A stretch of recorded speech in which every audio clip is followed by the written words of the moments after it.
নমস্কার। এই করোনার আবহে সবাই সাবধানে থাকুন, সুস্থ থাকুন এই প্রার্থনা করি। আমার বিষয়টা কিন্তু বিরাট দীর্ঘ, সেটা আমি বোঝাবো পরে। খুব কম সময়ে হবে না, তবু আমি শুরু করে দিচ্ছি ভূমিকা দীর্ঘ না করে। কিন্তু এই অল্টিটিউড সিকনেস বা হাই অল্টিটিউড সিকনেস শুরু করবার আগে দু একটা কথা বলা জরুরি, যাতে লোকে অন্তত বুঝতে পারে ব্যাপারটা কি।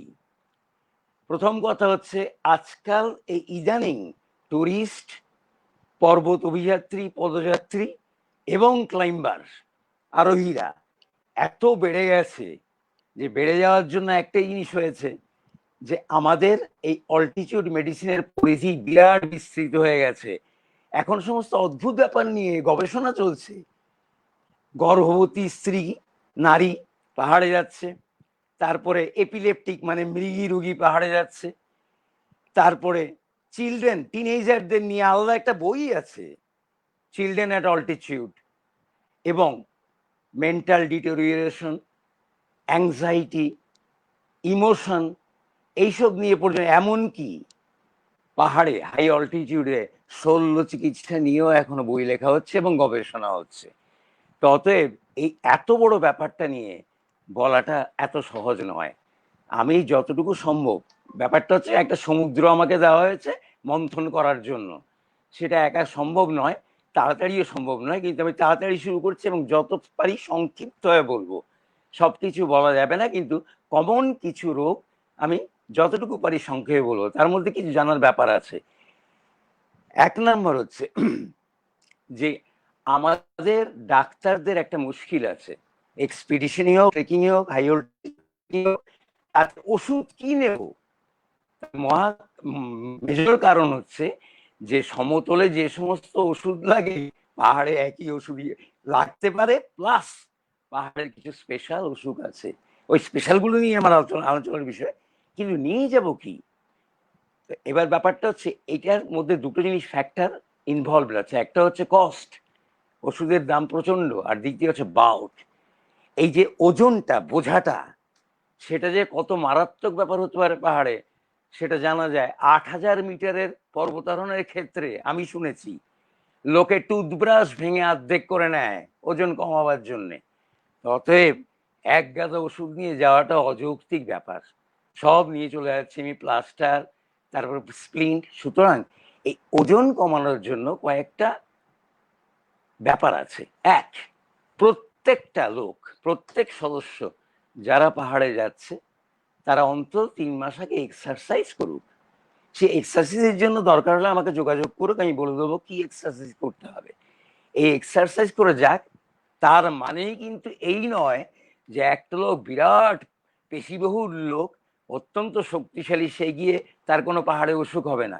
আমি মনে করিয়ে দিই, 1978 সালে কামেট অভিযানে কৃষ্ণচন্দ্র দে কামেটের বেস ক্যাম্পে পালমোনারি ডিমায় মারা গেছিলেন। সেই ভদ্রলোক বডি বিল্ডার ছিলেন এবং হাওড়া শ্রী উপাধিতে ভূষিত ছিলেন। সুতরাং বিরাট বডি হলে, বিরাট মাসুল হলে পাহাড়ে গিয়ে সব সহ্য করতে হবে, সেটা ঠিক নয়। বরং এর মধ্যে ফিজিওলজিক্যাল প্রসেসটা ইম্পর্টেন্ট, সেটাতে আমি পরে আসছি। তারপরের ব্যাপার হচ্ছে যে প্রত্যেকটা মেম্বারকে কম্পাস নিয়ে, ম্যাপ নিয়ে, বেসিক ইকুইপমেন্ট, অন্তত rope technique, harness, safety equipment, helmet, এসব নিয়ে অন্তত পরিচিত থাকা দরকার। এখন অর্গানাইজ ট্রেক যেগুলো নেপালে হচ্ছে, তার মধ্যে অনেক নভিস ঢুকে পড়ছে। তাই নিয়ে 1 বছর আগেই নেপালে কনফারেন্স হয়ে গেছে, তাতে বলা হয়েছে যে অর্গানাইজড গ্রুপের সঙ্গে ট্রেকিংয়ে বা ক্লাইম্বিংয়ে গেলে অনেকে অসুস্থ হয়। তার কারণ দুটো, এটা আমি বাড়াবাড়ি করছি, সেটা বেশি বলে দিচ্ছি। সেটা হচ্ছে যে কটা নভিস ঢুকে পড়ছে, একটা ঘটনা আমার মনে আছে।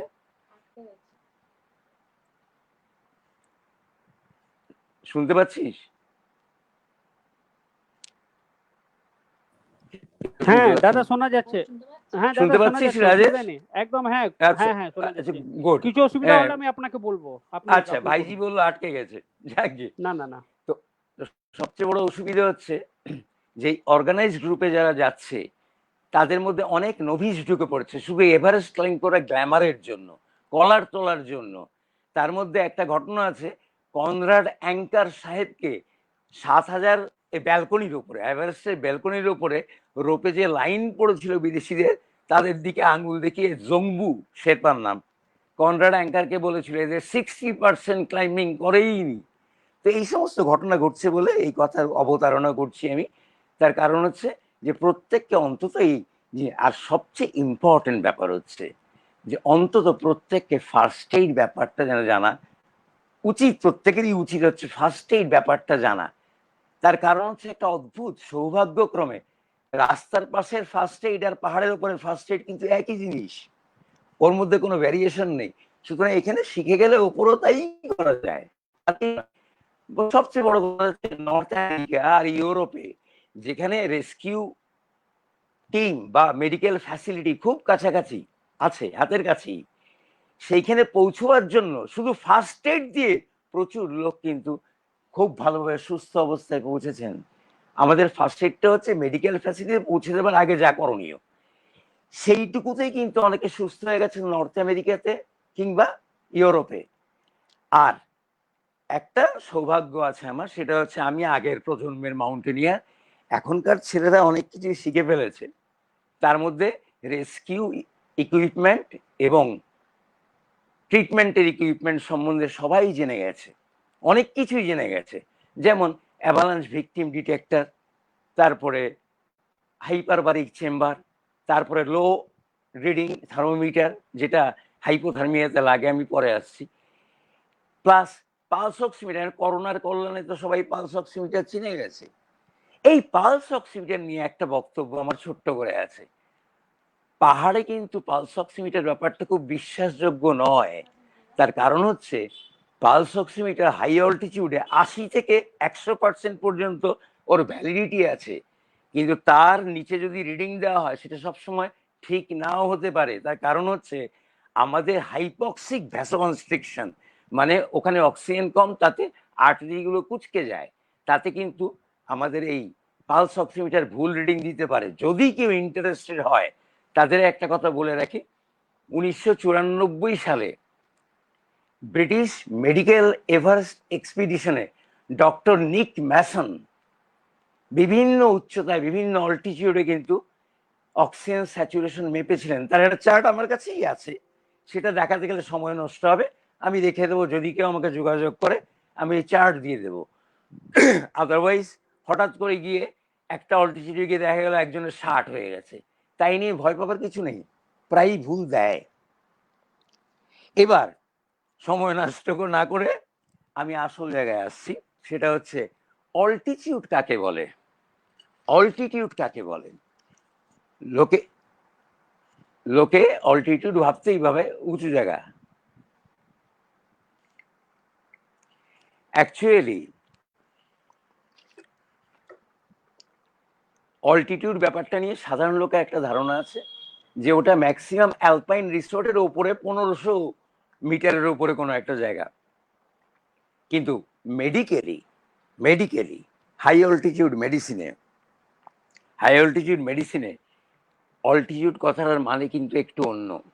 সেটা হচ্ছে এই অল্টিটিউডটা আমরা ক্লাসিফাই করি বিভিন্ন লোকের ফিজিওলজিক্যাল অল্টারেশনের ওপরে। সুতরাং মোটামুটি যদি একটা ক্লাসিফাই করা যায় তাহলে বলা যায় যে দেখে ইন্টারমিডিয়েট অল্টিটিউড, সেটা হচ্ছে 1500 থেকে 2500 মিটার পর্যন্ত। সেখানেও হাইপোব্যারিক হাইপোক্সিয়া আছে, পরে ব্যাখ্যায় আসছি। হাইপোব্যারিক মানে হচ্ছে ব্যারোমেট্রিক প্রেশার কম, হাইপোক্সিয়া হচ্ছে অক্সিজেনের পার্শিয়াল প্রেশার কম। নেক্সট হচ্ছে হাই অল্টিটিউড, ইন্টারমিডিয়েট অল্টিটিউডের পর কিন্তু হাই অল্টিটিউড, সেটা 2500 থেকে 3500 মিটার পর্যন্ত। নেক্সট হচ্ছে ভেরি হাই অল্টিটিউড, সেটা 3500 থেকে 5800 মিটার পর্যন্ত। এবং এক্সট্রিম অল্টিটিউড হচ্ছে 5800 মিটারের ওপর, 5800 মিটার এবং তার উপর। যাই হোক, এই ব্যারোমেট্রিক প্রেশার আর পার্শিয়াল অক্সিজেন প্রেশার নিয়ে ছোট্ট একটা কথা হচ্ছে, ওয়েস্টার্ন ইউরোপের সবচেয়ে উঁচু পিক হচ্ছে মবলা।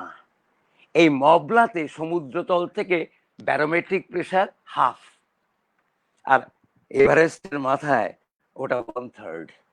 তো এইভাবে যত অল্টিটিউড বাড়বে ব্যারোমেট্রিক প্রেশার কমবে, প্রেশারের অক্সিজেন কমবে। এবার আসল জায়গায় যাওয়ার আগে সরি একটু দেরি করছি, আমি ইন্ট্রোডাকশন দিয়ে সবচেয়ে ইম্পর্টেন্ট কথাটা বলা আমার বাকি রয়ে গেছে, তারপর আমি অসুস্থতায় যাব। সেটা হচ্ছে অ্যাক্লাইমেটাইজেশন। এখন অ্যাক্লাইমেটাইজেশন কথা বলার জন্য আমার দাঁত এত পোক্ত না, ওটাকে অ্যাক্লাইমেশনও বলা হয়, আমি তাই বলবো। অ্যাক্লাইমেশন হচ্ছে আমাদের শরীরের ফিজিওলজিক্যাল যে রেসপন্স, মানে আমাদের শারীরবৃত্তীয় যা প্রতিক্রিয়া, সেটার সঙ্গে অল্টিটিউডের সমন্বয় সাধনটাই হচ্ছে মেইন ব্যাপার অ্যাক্লাইমেশনের। তো এই সমন্বয় সাধন করাটা এখনো রিসেন্ট মেডিকেল লিটারেচারে বলা হয় it is a poorly understood process. এখনো পর্যন্ত কিন্তু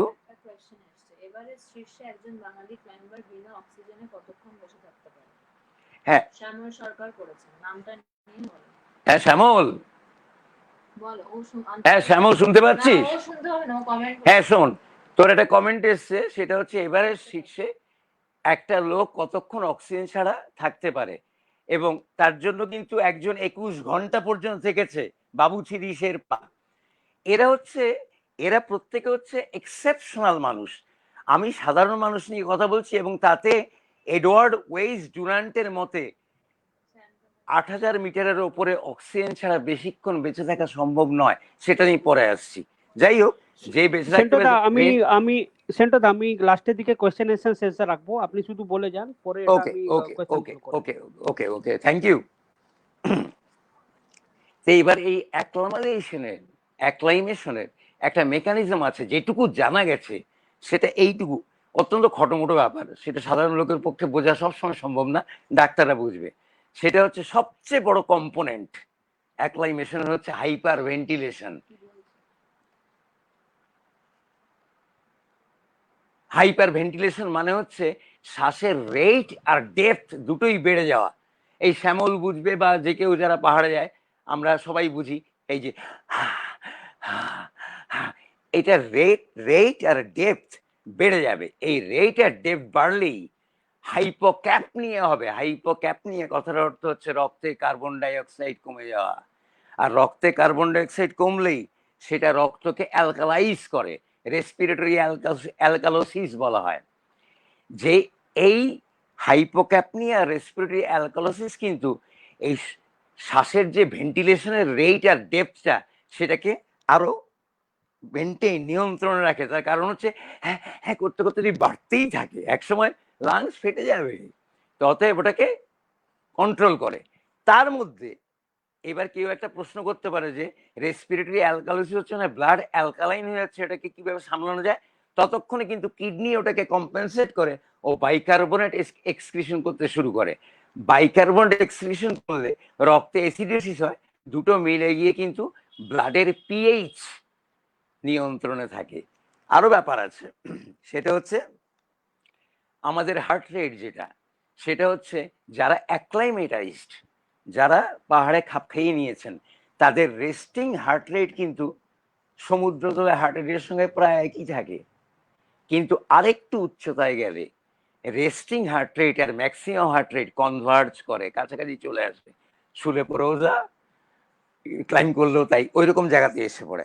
আরো একটু উঁচু অল্টিটিউডে গেলে আস্তে আস্তে শরীরের ডিটোরিয়েশন, অবনতি দেখা যায়।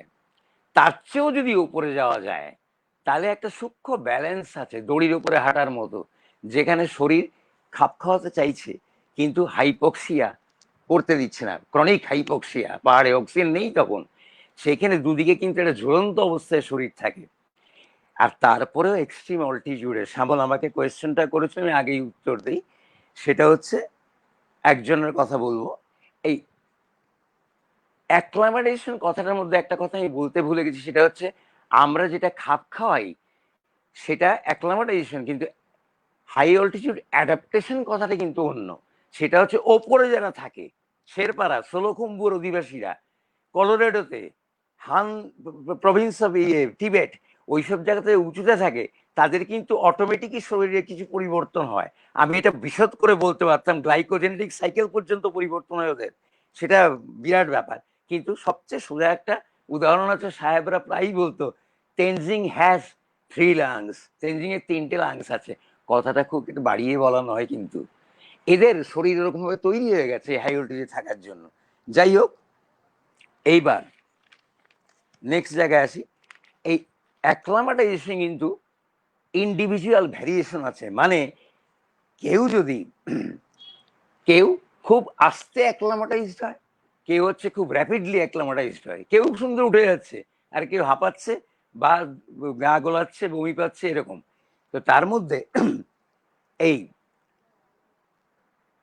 র্যাপিড অ্যাসেন্টটা হচ্ছে খুব তাড়াতাড়ি ওঠাটা ওদের বন্ধ করতে হবে। আর দ্বিতীয় কথা হচ্ছে, পাহাড়ে কে অ্যাক্লামাটাইজড হতে পারে আর কে না অ্যাক্লামাটাইজড হতে পারে, সেই নিয়ে কিন্তু পরীক্ষা নিরীক্ষা চলেছে। তাতে দেখা গেছে কয়েকটা ব্যাপার। সেটা হচ্ছে ফিজিওলজিক্যাল ল্যাবরেটরিতে ক্রনিক হাইপক্সিয়া, মানে অক্সিজেনের লেভেল কমিয়ে দিয়ে ওই বাতাসে শরীরের রিয়েকশন দেখাটা মোটামুটি একটা দেখা গেছে যে একটা ইয়ে পাওয়া গেছে, উত্তর পাওয়া গেছে। প্লাস হাইপোব্যারিক চেম্বার, হাইপারবারিক না, ওটাতে আসবো আমি। হাইপোব্যারিক মানে হচ্ছে সমুদ্রতলেই হাই প্রেশার অনেক কম করে দিয়ে চেম্বারে রেখে যদি প্র্যাকটিস করে কেউ, তারও অনেক কিছু সুফল পাওয়া গেছে। যাকগে, ওটা ছেড়ে দেই। এবার শ্যামলের কথাতে একটা ছোট্ট কথা বললি। 1952 সালে Swiss Everest এক্সপিডিশনে doctor Edward Weiss Donald বলে এক ডাক্তার, তিনি নানা অল্টিটিউডে শরীরের ফিজিওলজি নিয়ে দামি একটা পরীক্ষা করেছিলেন। সেটার একটা চার্ট আছে আমার কাছে। কিন্তু 7500 মিটারের ওপরের উচ্চতা থেকে উনি জার্মান ভাষায় নাম দিয়েছিলেন টোডেস জোন, যেটা এখন বিখ্যাত একটা কয়েনেজ, ডেড জোন। এর ওপরে অক্সিজেন নিয়েও লোকে বেশিক্ষণ বাঁচতে পারে না। এইটা হচ্ছে উত্তর, তার মধ্যে এক্সেপশন নেই তা না, বেশিক্ষণ বাঁচা যায় না। যাকগে, এইবার এই যে অ্যাক্লামাটাইজেশনটা কারো হয়ে গেছে অ্যাক্লামাটাইজেশন, এর মানে কিন্তু এই না সারা জীবনের জন্য অ্যাক্লামাটাইজ থাকবে। সমুদ্রতলে নেমে এলে কিন্তু 2 থেকে 3 সপ্তাহ পরে ওকে আবার অ্যাক্লামাটাইজ করতে হবে, তার কারণে এটা চিরস্থায়ী নয়। যাই হোক, এবার ঘটনা হচ্ছে আমি অসুস্থতায় আসি, এতক্ষণ ধরে ভূমিকা চলছে। সেটা হচ্ছে পাহাড়ে অসুস্থতার ব্যাপারটা দুভাগেই ব্রডলি ভাগ করা যায়। স্থূলভাবে পরে রাজনীতি বলতে পারে, স্থূলভাবে দুভাবে ভাগ করা যায়। একটা হচ্ছে যে হাই অল্টিটিউডে হাইপোব্যারিক হাইপক্সিয়ার জন্য যে অসুস্থতাগুলি হয়, আর আরেকটা হচ্ছে কোল্ড, ঠান্ডার জন্য যেটা হয়। এই দুটো ভাগেই আমি বলবো আজকে। 1 নম্বর হচ্ছে অল্টিটিউড ইলনেস, বারবারই বলছি হাইপোব্যারিক হাইপক্সিয়া, অক্সিজেনের পার্শিয়াল প্রেশার কম আর ব্যারোমেট্রিক প্রেশার কম। সোজা হিসেবে আমি একটু তাড়াতাড়ি বলে নিচ্ছি, এইটা হচ্ছে পাহাড়, আর এইখানে হচ্ছে আমি সমুদ্রতলে। আর ওপরে 200 মাইল বায়ুস্তর, সেই 200 মাইল বায়ুস্তরকে যদি আমি ভাগ করি কয়েকটা লেয়ারে, A B C D E F G এই জেড পর্যন্ত, আমার উপরে কিন্তু A plus B plus C plus এরকম করে জেড প্লাস পর্যন্ত আমার উপরে চাপ পড়ছে।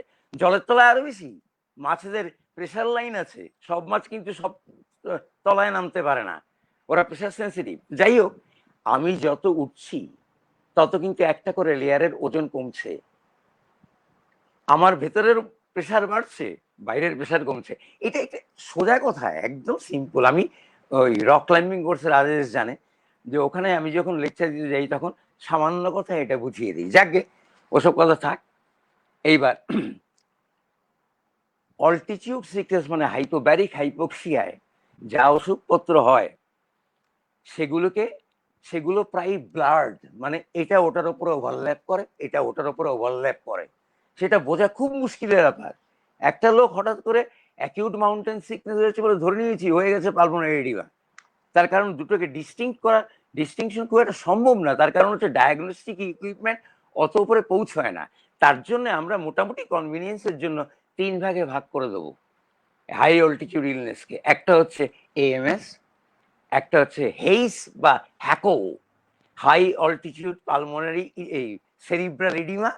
ইডিমা দুটো বানান আছে, ওইডিএমএ বা ইডিএমএ, ওই জন্য হেইস বা হেপ বা হ্যাকো বা হ্যাপো, হাই অল্টিটিউড পালমোনারি এডিমা আর high altitude cerebral oedema.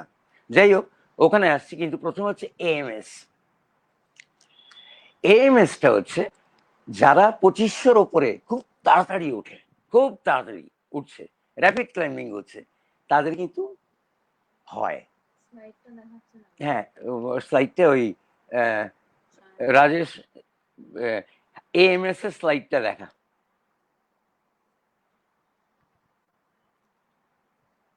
Rajesh শুনতে পাচ্ছিস? নাকি শান্তনী? দাদা আপনি কন্টিনিউ রাখুন, আমি শুনতে পাচ্ছি। এএমএস কোনো এর অসুবিধা হলে স্লাইডটা দেখা। আপনি হ্যাঁ ঠিক আছে, আমি আচ্ছা। এমনি বলবো। এএমএস এর স্লাইডটা দেখাতে বল।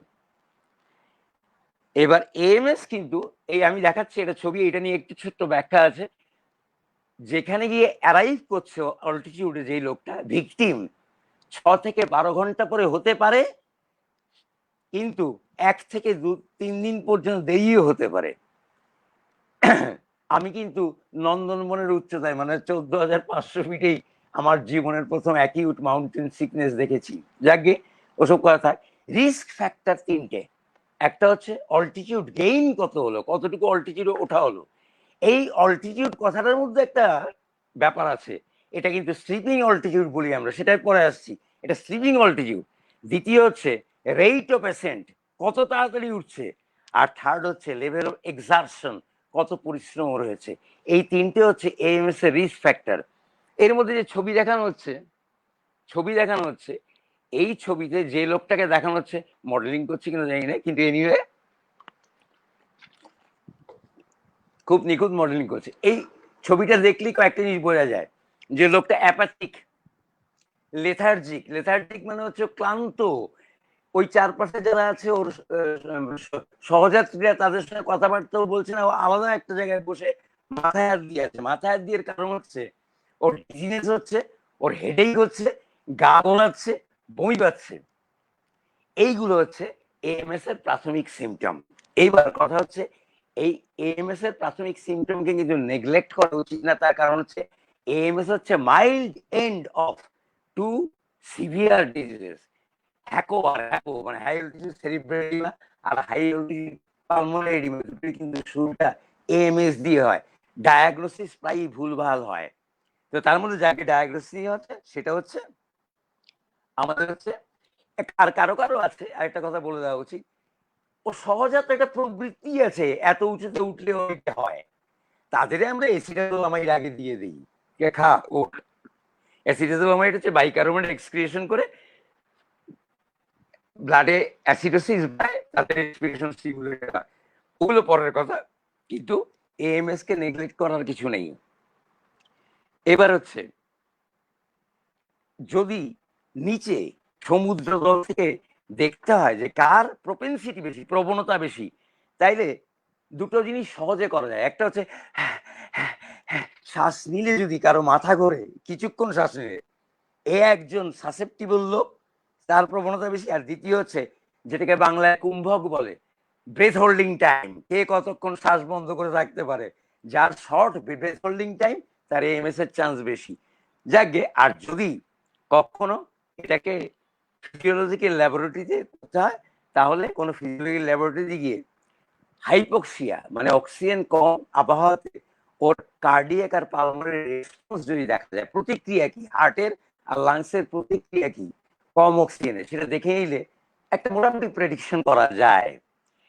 সিমটম বলে দিয়েছি, হেডেক হবে, মাথায় হাত দিয়ে বসে আছো, নসিয়া অর ভমিটিং, গা গোলানো কিংবা বমি হবে, ফেটিগ ক্লান্ত হবে, অ্যানোরেক্সিয়া হবে, অরুচি হবে, ডিজিনেস হবে, মাথায় টলমল করবে, আর স্লিপ ডিস্টারবেন্স হবে।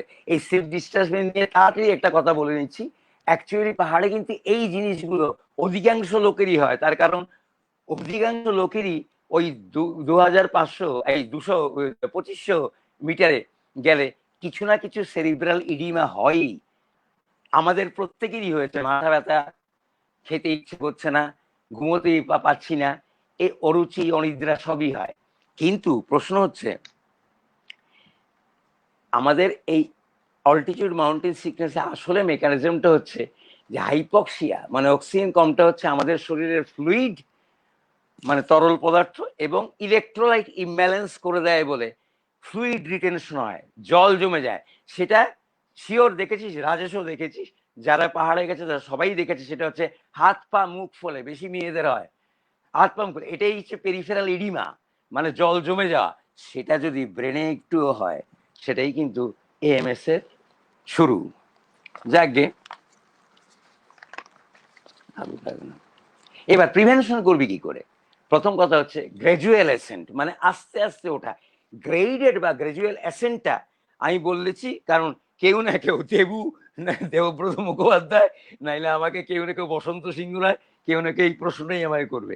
গ্রেডেড অ্যাসেন্ট অর্থাৎ আমি আস্তে আস্তে উঠবো, এই ব্যাপারটা আস্তে আস্তে একটা রিসেন্ট থিওরি আছে, সেটা হচ্ছে 3000 মিটারের ওপরে প্রত্যেক রাত, মাইন্ড ইট, আমি কিন্তু প্রত্যেক রাত বলছি, দিন না, প্রত্যেক রাত যেন গড়ে 300 মিটারের ওপরে না হয়।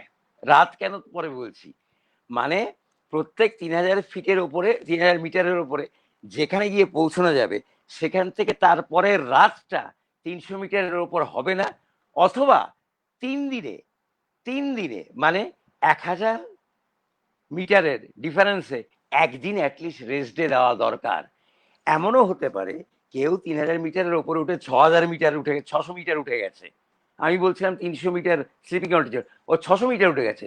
600 মিটার উঠতে আপত্তি নেই, কিন্তু ও যেন নেমে গিয়ে আরো নিচে ঘুমোয়, এটাই স্লিপিং অল্টিটিউড। যার জন্য একটা গোল্ডেন রুল পাহাড়ের হচ্ছে ক্লাইম্ব হাই স্লিপ লো, ওটো উপরে ঘুমো নিচে। তো এইটাই হচ্ছে স্লিপিং অল্টিটিউড। যখনই আমরা অল্টিটিউড বলবো তখন কিন্তু স্লিপিং অল্টিটিউড নিয়ে কথা বলবো।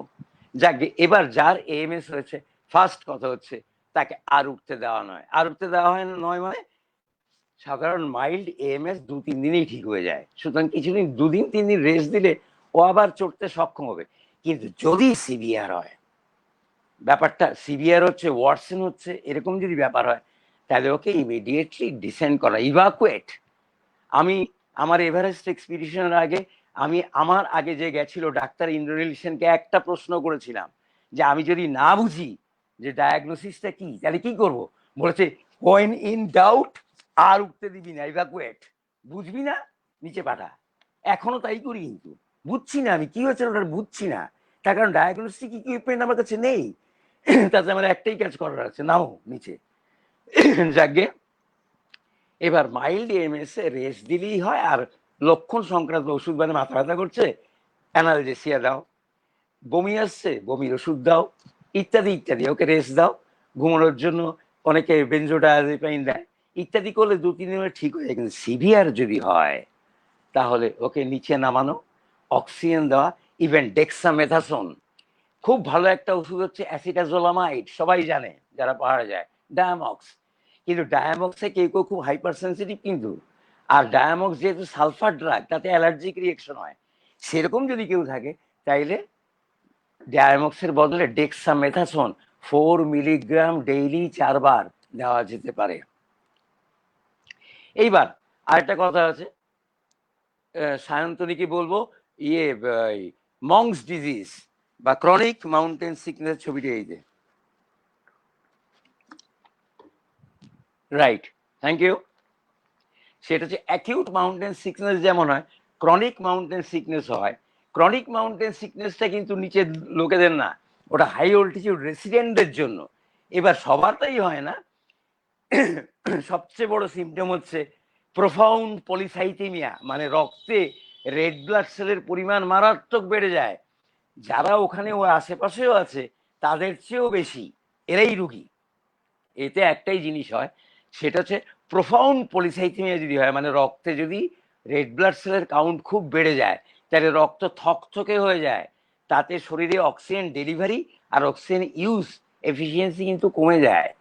তার জন্য দুটো জিনিস হয়, একই সঙ্গে দুটো জিনিস। একটা হচ্ছে প্রোফাউন্ড পলিসাইথেমিয়া, যার জন্য লোকটার মুখ লাল হয়ে রয়েছে, আর সেকেন্ড হচ্ছে সায়ানোসিস, মানে অক্সিজেনে পৌঁছতে পারছে না। দুটো মিলে গিয়ে কালচে লাল ঠোঁট হবে, মিউকাস মেমব্রেন গুলো একদম প্রচন্ড লাল হবে। আর আরেকটা জিনিস হবে বলেই ওর হাতটা তুলে রাখা হয়েছে, সেটা হচ্ছে ক্লাবিং হবে। ক্লাবিং হচ্ছে হাতের আঙ্গুলো মোটা হয়ে বেঁকে যায়। সেটা এমনি আমাদের এখানেও পাই আমরা নিচে সমতলে, কিছু কিছু লাং ডিজিজে, কিছু কিছু হার্ট ডিজিজে, কিন্তু অল্টিটিউডের ক্লাবিং হচ্ছে এটা।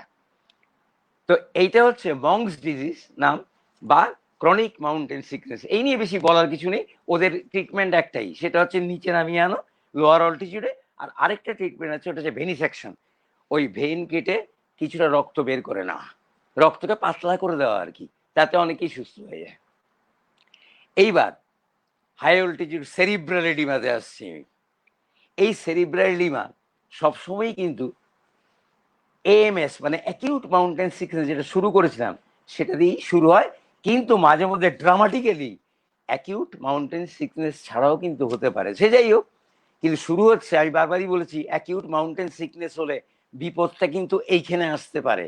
সুতরাং বিপদ বুঝলে পরে ইভাকুয়েট করা। যাই হোক, তো হেইস আর এএমএস মানে অ্যাকিউট মাউন্টেনিং সিকনেস আর হাই অল্টিটিউড পালমোনারি এই সেরিব্রাল এডিমা, দুটোর মধ্যে কিন্তু ডিস্টিংশনটা ভীষণ ব্লার্ড বলে অসুবিধা হয়। দুটোর মধ্যে ডিস্টিংশন করা যায় না প্রায় বিপদ হওয়ার আগে পর্যন্ত। 3500 মিটারের ওপরেই সাধারণত হয়, কিন্তু রেকর্ড করা গেছে 2500 মিটার অল্টিটিউডে। যাকগে, সিমটমস হচ্ছে এএমএস দিয়ে শুরু হবে, ataxia, this is most important, ataxia হবে। অ্যাটাক্সিয়া হচ্ছে আমার হাত আর আমার পা দুটোর ইনকোঅর্ডিনেশন। যেমন আমি একটা উদাহরণ দেখাচ্ছি, সেটা হচ্ছে আমি চোখ বন্ধ করে সোজা এখানে আঙুল রেখে আমার নাককে ছুঁতে পারি, সবাই পারবে যারা শুনছে, সোজা নাক ছুঁতে পারি। কিন্তু অ্যাটাক্সিয়া হলে ব্যাপারটা এইখানে হয়, এই। আর পায়ের ব্যাপারে একটা সোজা টেস্ট আছে, সেটা পাহাড়ে আমি করেওছি। সেটা হচ্ছে বরফের ওপর একটা সোজা দাগ দেওয়া, সোজা একটা স্ট্রেট লাইন টানা, টেনে ভিকটিমকে, পেশেন্টকে বলবো ওই দাগের ওপর দিয়ে সোজা হেঁটে আসতে পারবে না। ওই রাজেশ শুনলে বুঝবে, লড়খাড়া যায় বল না, লড়খাড়া যা, এই লড়খাড় করে আসবে, ওই পায়ে দিক পা দিক পড়বে। এই দুটো টেস্ট করলে মোটামুটি যদি বোঝা যায় পজিটিভ, তাহলে আর দেরি নয়, ইভাকুয়েট। বিহেভিয়ারাল চেঞ্জ হয়, লোকটা কনফিউজড হবে, লেথার্জিক হবে, সেটা নয়। প্রথমে কিন্তু আনইউজুয়ালি লাউড বা কোয়াইট, মানে হয় চুপচাপ ঝিমোবে আর নয়তো অসম্ভব চেঁচামেচি করবে। আলটিমেটলি ও লেথার্জি কি হবে, স্লিপি হবে, ঘুমন্ত, প্রায় ঘুম ঘুম ঝিমুনি হবে, এবং তারপরে কিন্তু coma and leading to death. তো এইবার হচ্ছে অ্যাটাক্সিয়া হচ্ছে প্রথম সিমটম, কিন্তু যদি জানতে হয় এমএস এর মধ্যে পার্থক্য কি, অ্যাটাক্সিয়া আছে কিনা দেখে নেওয়া ভালো। যাকে মেকানিজমটা কিচ্ছু না, কি করে হয় সেটা হচ্ছে cerebral oedema, AMS a mild cerebral oedema, আর এটাতে একটু বেশি, কিচ্ছু না, ফ্লুইড রিটেনশন হচ্ছে, সেরিব্রাল ব্লাড ফ্লো বেড়ে যাচ্ছে, ব্রেনে এক্সট্রা সেলুলার ফ্লুইড জমে যাচ্ছে, এবং এই ঝামেলা হচ্ছে। সেটার প্রমাণ আছে পোস্টমর্টেম, মানে অটোপসিতে পোস্টমর্টেম, যারা মারা গেছে হাই অল্টিটিউড সেরিব্রাল এডিমা, তাদের পোস্টমর্টেমে সেরিব্রাল থ্রম্বোসিস এবং পেটিচিয়াল হিমারেজ, এই দুটোর মধ্যে আমি সোজা কথা বলছি। থ্রম্বোসিস যদি কেউ না জানে, ব্লাড ক্লট, মানে সেরিব্রাল মানে মাথার ব্রেনের শিরাতে ব্লাড ক্লট। আর দ্বিতীয় হচ্ছে পেটিচিয়াল হিমারেজের হচ্ছে ছোট ছোট পিন পয়েন্টের মতো রক্ত, মানে শিরা ছিঁড়েছে, ছোট ছোট রক্তবিন্দু বেরিয়েছে ক্যাপিলারি ড্যামেজ হওয়ার জন্য। এবার ট্রিটমেন্টটা কি হবে, এটা তো প্রিভেনশন মেকানিজম। ডিসেন্ট, নামাও, শিগগিরই নামাও, অক্সিজেন দেওয়া হচ্ছে, ডেক্সামেথাসোন দেওয়া হোক 4 মিলিগ্রাম করে 4 বার। আর হাইপারবারিক চেম্বার, আমি খুব তাড়াতাড়ি একবার হাইপারবারিক চেম্বার বলছি কারণ অনেকেই দেখেনি, নতুন প্রজন্ম দেখেছে, আর আমি নিজেও খুবই কম দেখেছি। হাইপারবারিক চেম্বার হচ্ছে মাঝে মধ্যে, ওটা কিন্তু লাইফ সেভিং, তার জন্য জানা উচিত। সেটা নিউ ইয়র্কে তৈরি হচ্ছে গ্যামো ব্যাগ, তারপরে ইয়েতে ফ্রান্সে তৈরি হচ্ছে সার্টেক ব্যাগ, নেপালে ভাড়া পাওয়া যাচ্ছে। সেটা হচ্ছে লাইট ওয়েট ফ্যাব্রিক দিয়ে তৈরি একটা চেম্বার, প্রেসার ব্যাগ বলে ওরা, বাইরের সাহেবরা প্রেসার ব্যাগ বলে, আমিও বলি। সেখানে রুগীকে ঢুকিয়ে দিয়ে সেখানে পাম্প করা হয়, পাম্প করে ভেতরের ব্যারোমেট্রিক প্রেসার বাড়ানো হয়। সেটা প্রায় সাইমুলেটিং ডিসেন্ট, মানে নামলে পরে যা হবে প্রেসার আস্তে আস্তে আবার বাড়বে। সেটাকে ওখানে, সেটা একমাত্র করা উচিত তখনই যখন পেশেন্টকে আমি নামাতে পারছি না তাড়াতাড়ি, বা নামাবার সুবিধার জন্য। কি করে বলছি, সেটা হচ্ছে ওর মধ্যে ওই দু রকমের আছে, আমি বলছিলাম গ্যামো ব্যাগ আর সার্টেক ব্যাগ। গ্যামোটা হচ্ছে সিলিন্ড্রিক্যাল ব্যাগ, আর সার্টেক হচ্ছে কনিক্যাল ব্যাগ। দুটোরই উপরে কিন্তু ট্রান্সপারেন্ট জানলা লাগানো থাকে, যাতে ডাক্তারের সঙ্গে পেশেন্টের আই টু আই কন্ট্যাক্ট থাকবে। মুশকিলটা হচ্ছে ওখানে গ্যামো ব্যাগে হচ্ছে পায়ে স্ট্রোক দেওয়া হয়, এই প্রেশার বাড়ানোর জন্য পায়ে স্ট্রোক দেওয়া। 12 স্ট্রোক পার মিনিট মেনটেন করতে হবে 2 থেকে 3 ঘন্টা। আর সার্টেক ব্যাগে হ্যান্ড পাম্প আছে, ওই 12 স্ট্রোক এই হ্যান্ড পাম্প করে রাখতে হবে। পেশেন্টকে 2-3 ঘন্টা যদি দেওয়া যায়, 1 থেকে 2 ঘন্টা, তাইলে পেশেন্ট কিন্তু খারাপ হয়ে যাওয়ারই কথা। তাতে কিছু অনেকক্ষণ কিন্তু লং লাস্টিং না, 5 থেকে 10 ঘন্টা পরে কিন্তু এফেক্ট চলে যাবে, আবার দিতে হবে। তো অন্তত যদি রেস্কিউ টিম আসছে না বা লোককে নামানো যাচ্ছে না, সেইখানে আমি হাইপারবারিক ব্যাগ ইউজ করতে পারি, কিংবা হাইপারবারিক ব্যাগে ওকে প্রেশারাইজেশন করে, যাই করে হোক না কেন, অ্যাম্বিয়েন্ট প্রেশার বাড়িয়ে দিয়ে আমি ওকে নামাতে সাহায্য করব। প্রায় ঠিক হয়ে যায়, আনঅ্যাসিস্টেড ইয়েতে নামতে পারবে। যেখানে গিয়ে ওর আবার অসুবিধা হবে, ওখানে শুয়ে দিয়ে আবার ইয়ে করা হবে হাইপারবারিক। কিন্তু একটা অসুবিধা আছে হাইপারবারিক প্রেশার ব্যাগে, একটা অসুবিধা একটাই, সেটা হচ্ছে, আমি আসছি, সেটা হচ্ছে হাই অল্টিটিউড পালমোনারি এডিমা। সেখানে কিন্তু পেশেন্টকে রিকাম্বেন্ট পজিশনে রাখতে হয়, মানে আমি যেমন বসে আছি, শুলে পরেও ডিসনি হবে, শ্বাসকষ্ট হবে। কিন্তু এই প্রেশার ব্যাগে উঠে বসার সুবিধা নেই। তার জন্য একটা উপদেশ আমার, সেটা হচ্ছে যে কোনো কিছু, পাথর হোক, গাছ হোক, যা ইচ্ছে হোক, প্রেশার ব্যাগের মানে হাইপারবারিক চেম্বারের মাথাটা একটু উঁচু করে ধরলে পরে সুবিধা হয়। এইটা করতে পারলে ভালো, কখনো একদম শুয়ে রাখা উচিত না। যাকগে, গেল আমার এটা। এইবার হচ্ছে হাই অল্টিটিউড পালমোনারি এডিমা, এক্ষুনি তাই নিয়ে কথা বলছি। মেকানিজমটা কিচ্ছু না, সেটা হচ্ছে পালমোনারি আর্টারির প্রেশার হাইপক্সিক ভেসোকনস্ট্রিকশন। কথাটা হচ্ছে পালমোনারি আর্টারির প্রেশার প্রচন্ড বেড়ে গেলে হাই প্রোটিন কন্টেন্ট জমতে থাকে লাংটা মৌচাকের মতো, তার মধ্যে অ্যালভিউলাই বলে খোপ আছে, তার মধ্যে হাই প্রোটিনের জল জমে। জল শুধু না, আলটিমেটলি প্রচন্ড যখন হয় তখন রক্তও জমে যাবে, সেটা আসছি পরে আসছি। এটা হচ্ছে কিচ্ছু না, পালমোনারি হাইপক্সিক ভ্যাসোকনস্ট্রিকশন, যেটা ক্যাপিলারি ওয়াল, ক্যাপিলারি হচ্ছে সরু শিরাগুলোকে ড্যামেজ করে। তার থেকে কিন্তু অ্যাকচুয়ালি প্রথমে রক্তরস, তারপরে ব্লিডিং পর্যন্ত হয়ে গিয়ে লাংসে জমে গিয়ে লাং ভলিউম কমিয়ে দিয়ে শ্বাসকষ্টটা হয়। যাকে এবার প্রথম 2-3 দিনের মধ্যে কিন্তু শুরু হয়ে যেতে পারে, যেখানে গিয়ে পৌঁছেছে ওখানে যদি শুরু হয় 2-3 দিনের মধ্যেই শুরু হতে পারে। কিংবা যে আনঅ্যাক্লামাটাইজড পারসন, সে যদি হঠাৎ করে দুমদাম উঠতে শুরু করে, তার হতে পারে। ইভেন যারা হাই অল্টিটিউড রেসিডেন্ট, তাদেরও হতে পারে, যদি ওরা 5000 মিটারে উঠলো, 5000 মিটার থেকে হঠাৎ করে এক টান মেরে 7000 মিটারে উঠলো, তাতে ওদেরও কিন্তু হতে পারে। এইবার আরেকটা ছোট্ট ইয়ে, এটা অবশ্যই ডাক্তারদের জন্য সাধারণত, কিছু কিছু লোক আছে যাদের একটা কনজেনিটাল মানে জন্মগত দোষ আছে, ডান দিকের পালমোনারি আর্টারি অ্যাবসেন্ট। যেমন এটা শুনেছে সবাই যে একদিকে কিডনি নেই জন্ম থেকে, একদিকের পালমোনারি আর্টারি রাইট সাইডের পালমোনারি আর্টারি যাদের নেই, তারা কিন্তু হাইলি সাসেপ্টেবল, মানে ওদের প্রবণতা সবচেয়ে বেশি, ওদের উঠতে দেওয়া উচিত না, সেটা আমার মত। যাই হোক, তার জন্য ট্রিটমেন্ট বেরিয়ে গেছে, হ্যাঁ ছেড়ে দাও।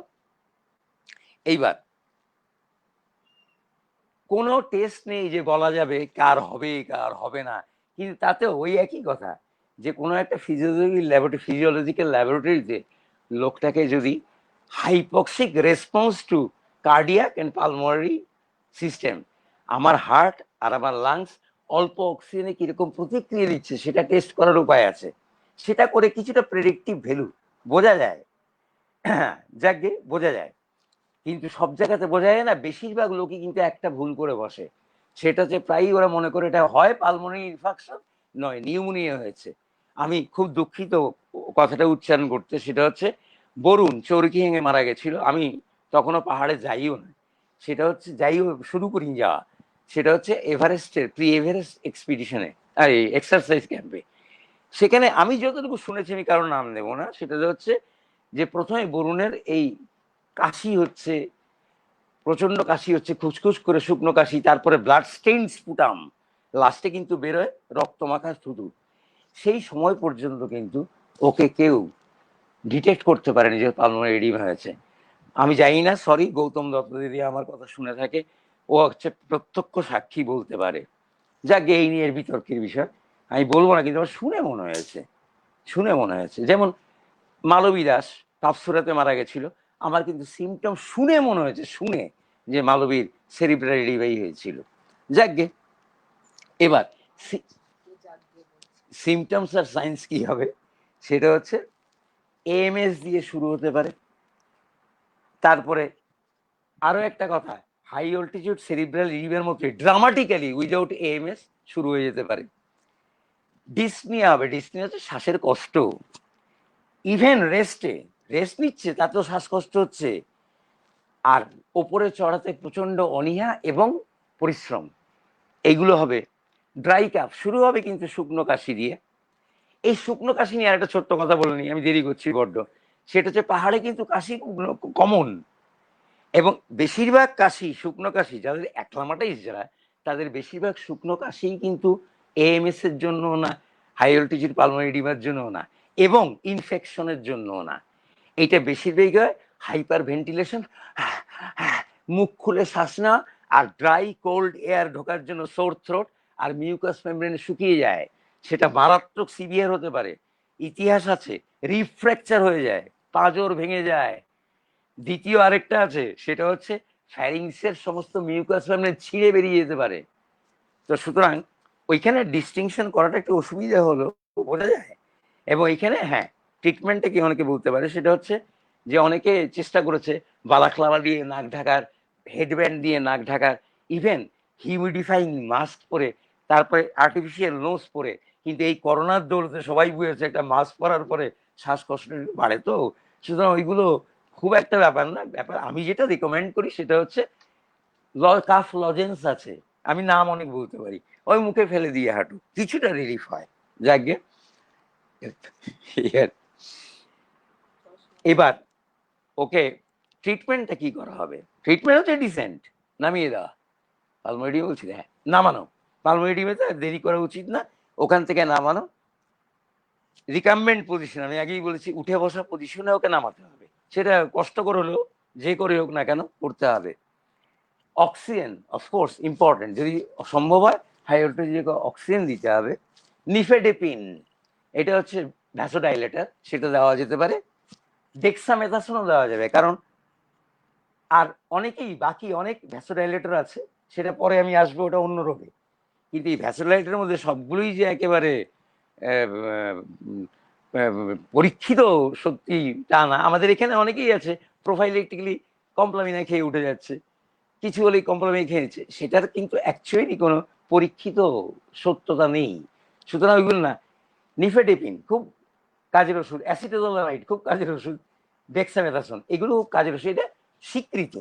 হ্যাঁ, তার মধ্যে এখানে কোনো ডাক্তার বা যেই গবেষণা করুক না কেন, সে যদি প্রমাণ করতে পারে, আমার কোনো আপত্তি নেই। আর হাইপার বারিক চেম্বার, সেটাতে কিন্তু ড্রামাটিক ইম্প্রুভমেন্ট হতে পারে দুটো ক্ষেত্রেই, পালমোনারি এর জন্য, সেরিব্রাল এর জন্য, পালমোনারি দুটো ক্ষেত্রেই ড্রামাটিক ইম্প্রুভমেন্ট হতে পারে। সুতরাং হাইপারবারিক চেম্বার ওটা ইউজ করা যেতে পারে। এইবার আমি আরেকটাতে আসছি, হাই অল্টিটিউড রেটিনাল ড্যামেজ। এটা কিন্তু প্রত্যক্ষদর্শী না, আমি প্রত্যক্ষ অভিজ্ঞতা আমার আছে। আমি একটা ছোট্ট ঘটনা শেয়ার করতে খুব লোভ হচ্ছে আমার। সেটা হচ্ছে 21,000 ফিট অল্টিটিউডে আমি হাঁটছি, সেই সময় হঠাৎ করে দেখেছি আমার চোখের সামনে একটা নীলচে লাল মাছি। আমি মাছিটিকে প্রথমে হাত দিয়ে তাড়া দেখেছি, সরছে না। তারপরে ওপরে তাকাচ্ছি, মাছি ওপরে, এদিকে তাকাচ্ছি মাছি এদিকে, এদিকে তাকাচ্ছি মাছি এদিকে, নিচে তাকালে মাছি নিচে। কিছুক্ষণ পরে আমার কিছু, তখন কিছু জানতাম না, কিচ্ছুই জানতাম না ডাক্তারি, কিন্তু তখন আমার মনে হচ্ছে I am seeing my own blood, আমার রেটিনাল হিমারেজ হয়েছে। তো যাই হোক, রেটিনাল হিমারেজ না, রেটিনাল পরিবর্তনগুলোর মধ্যে ডিস্ক, হাইপেরিমিয়া, ভাস্কুলার এনগর্জমেন্ট, এই কথাগুলো ডাক্তারদের জন্য ভালো, সবার জন্য না। এগুলো হয়। ডিস্ক হচ্ছে রেটিনার পেছনে, চোখের আইবলের পেছনের জায়গা, সেটা হাইপারিমিক হয়ে যায়, রক্ত চলাচল বেড়ে যায়, ভাস্কুলার এনগর্জমেন্ট হয়, প্রত্যেকটা রক্তের শিরাগুলো ফুলে ওঠে রক্তে, এনগর্জমেন্ট। এগুলো বাদ দিই, আর রেটিনাল হিমারেজ হবে 30-35% যারা 5,000-এর উপরে উঠেছে, 5,000 মিটারের উপরে, তাদের কিন্তু, হ্যাঁ সায়ন্তনী ঠিক সময় দিয়েছে, হ্যাঁ থ্যাংক ইউ। ওদের হয়, কিন্তু দুজনের হয় না। যারা প্রিভিয়াস হাই অল্টিটিউড এক্সপোজারে অভ্যস্ত, অনেকবার গেছে, তাদেরও হয় না। আর দ্বিতীয় হচ্ছে যারা হাই অল্টিটিউড রেসিডেন্ট, তাদের কিন্তু ইউজুয়ালি হয় না। তার মধ্যে রিস্ক ফ্যাক্টর আছে, কি কি হলে বেশি হতে পারে। একটা হচ্ছে র্যাপিড অ্যাসেন্ট, আমি হঠাৎ করে কথা নেই বার্তা নেই 600 মিটার হই করে উঠে গেলাম, এটা একটা ভালসালভা ম্যানুভার। এই ভালসালভা ম্যানুভার কথাটা আমি বলছি কোদ দেওয়া বাংলাতে। আমরা পটি করতে গেলে যা করি নাক মুখ ছেড়ে এইটা স্ট্রেইনিং, মানে আমি উঠছি পা দিচ্ছি প্রত্যেক মাউন্টেনিয়ার জানে, এবং কাফিং এতেও হয়, আর চোখের অকুলার প্রেসার বেড়ে যাওয়া, এই 3টে রিস্ক ফ্যাক্টর আছে। এইবার দু জায়গা থেকে কিন্তু ব্লিডিং হতে পারে, একটা হচ্ছে deeper layer of retina, deep layer থেকে যদি হয় সেটা হচ্ছে গোলা গোল গোল হবে, একদম গোল দেখা যায়। আর যদি সুপারফিশিয়াল লেয়ার থেকে হয় সেটা ফ্লেম শেপের, আমি যেটা দেখেছিলাম, আমার বিশ্বাস আমি আমার রেটিনাল ম্যারেজ দেখেছি। মজা হচ্ছে কোনো সিমটম লক্ষণ কিচ্ছু নেই, ব্যথাটা কিছুই হয় না। আর দ্বিতীয় হচ্ছে 2-3 দিনের মধ্যে রেজাল্ট হয়ে যায়, কিচ্ছু করতে হয় না, কিচ্ছুই করতে হয় না। আর এটা নিয়ে কোনো চিন্তার কিছু নেই। আমি নেক্সট জায়গায় আসছি, তাড়াতাড়ি শেষ করতে হবে।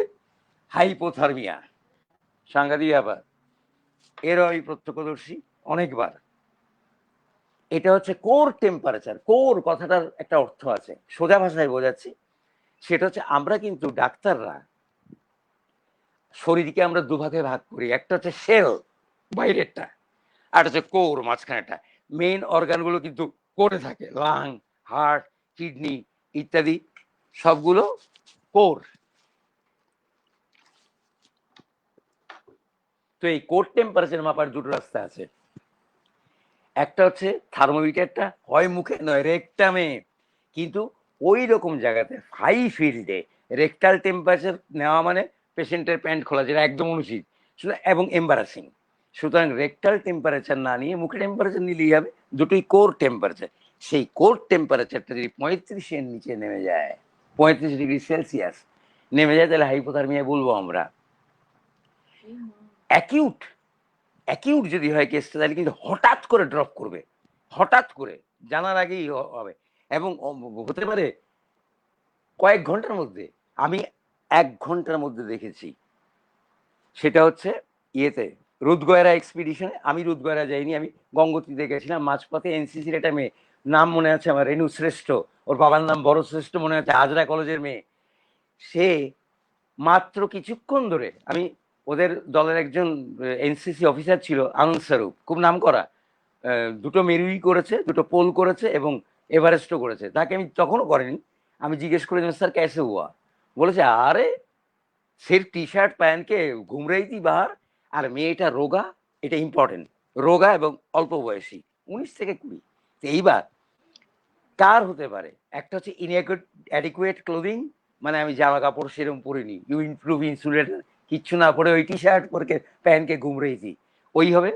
শেল্টারও যদি আমার না থাকে, আমি তাঁবুতে ঢুকছি না, ঠান্ডা লাগছে, দিব্যি মস্তানি করে বেড়াচ্ছি, তাঁবুতে ঢুকছি না, সেটা একটা হতে পারে। আর চিলড্রেন মানে বাচ্চারা, টিনেজাররা, আর লিন ইয়াং পার্সন, রোগা, ওদের বেশি হতে পারে, চর্বি কম, সুতরাং ইনসুলেশন কম, এই হচ্ছে ব্যাপারটা আর কি। আচ্ছা, আর অনেক নিচে অল্টিটিউডে শুরু না, অনেক নিচেও কিন্তু হতে পারে হঠাৎ করে গ্লেশিয়াল লেক, অনেকেই দেখেছে, ঢাকা থাকে বরফে, ওপরে লেয়ার পড়ে গিয়ে আটে দমাস করে ভেঙে গিয়ে পড়ে গেল, ওই মুহূর্তে কিন্তু ইমার্শনটা হয়। ইমার্শন হলেই কিন্তু মুহূর্তের মধ্যে হয়ে যাবে হাইপোথার্মিয়া। এইবার মাইল্ড হাইপোথার্মিয়া যেটা, সেটা হচ্ছে 32 থেকে 35 degree core temperature.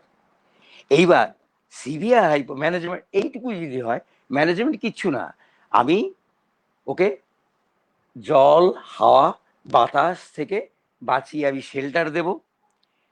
Ground insulation খুব প্রয়োজনীয়, মাটি থেকে যেন ঠান্ডা না ওঠে, মাটিতে আমি ম্যাট্রেস পাবো, তারপর স্লিপিং ব্যাগ, তারপরে শোয়াবো। আর এক্সটার্নাল হিট সাপ্লাই দেবো, হট প্যাক, হট ব্যাগ, কিন্তু চামড়ার ওপরে না পড়ে যেতে পারে, সেটা একটা কিছু কাপড় চোপড় দিয়ে ঢাকা দিয়ে তার উপরে দেবো। আর 2টো স্লিপিং ব্যাগকে যদি জিপ করা যায়, চেন বন্ধ করা যায়, এবং তার মধ্যে 2 কি 3 জন নর্মোথার্মিক, মানে যাদের টেম্পারেচার নর্মাল, লোককে ঢুকিয়ে দিয়ে বডি টু বডি হিট দেওয়া যায়, সেটা সবচেয়ে ভালো জিনিস, বডি টু বডি হিট। তার মধ্যে আমার বন্ধু ডক্টর ইন্দ্রনীল সেন আমায় খুব সুন্দর শিখিয়েছে একটা জিনিস, সেটা হচ্ছে ডাবল রাইস টিউব দিয়ে লাভাজ করা। সেটা হচ্ছে একটা রাইস টিউব, রাইস টিউব অনেকেই জানে, ওই পেশেন্টদের খাবার খাওয়ায় নাক দিয়ে, এদিকে একটা ঢোকালাম, ওদিকে একটা ঢোকালাম, এদিক দিয়ে উষ্ণ জল ঢোকাচ্ছি আর ওদিক দিয়ে বার করছি ভেতরের কোর গরম করার জন্য। এনিওয়ে থ্যাঙ্কস ইন্দ্র, শুনলি যদি শুনিস। আচ্ছা, তারপরে কথা হচ্ছে আর আরেকটা ভয়ঙ্কর রোগ হয় হাইপোথাইরয়েডিজম, হাইপোগ্লাইসিমিয়া, মানে সুগার ফল করে যায়। তো সুতরাং পেশেন্টকে আমি ওয়ার্ম সুইট ড্রিঙ্কস খাওয়াবো, গরম কিন্তু মিষ্টি ড্রিঙ্কস খাইয়ে যাবো, যাতে হাইপোগ্লাইসিমিয়া। আর যদি সিভিয়ার হাইপোথার্মিয়া হয় তাহলে কোর টেম্পারেচার কিন্তু 32 ডিগ্রির নিচে নেমে যাবে। আর 32 ডিগ্রির নিচে নেমে গেলে আস্তে আস্তে কিন্তু চোখের পাতা, পাতা না সরি, পিউপিল মাঝখানে কালোটা ডাইলেটেড হয়ে যাবে, ফিক্সড হয়ে যাবে।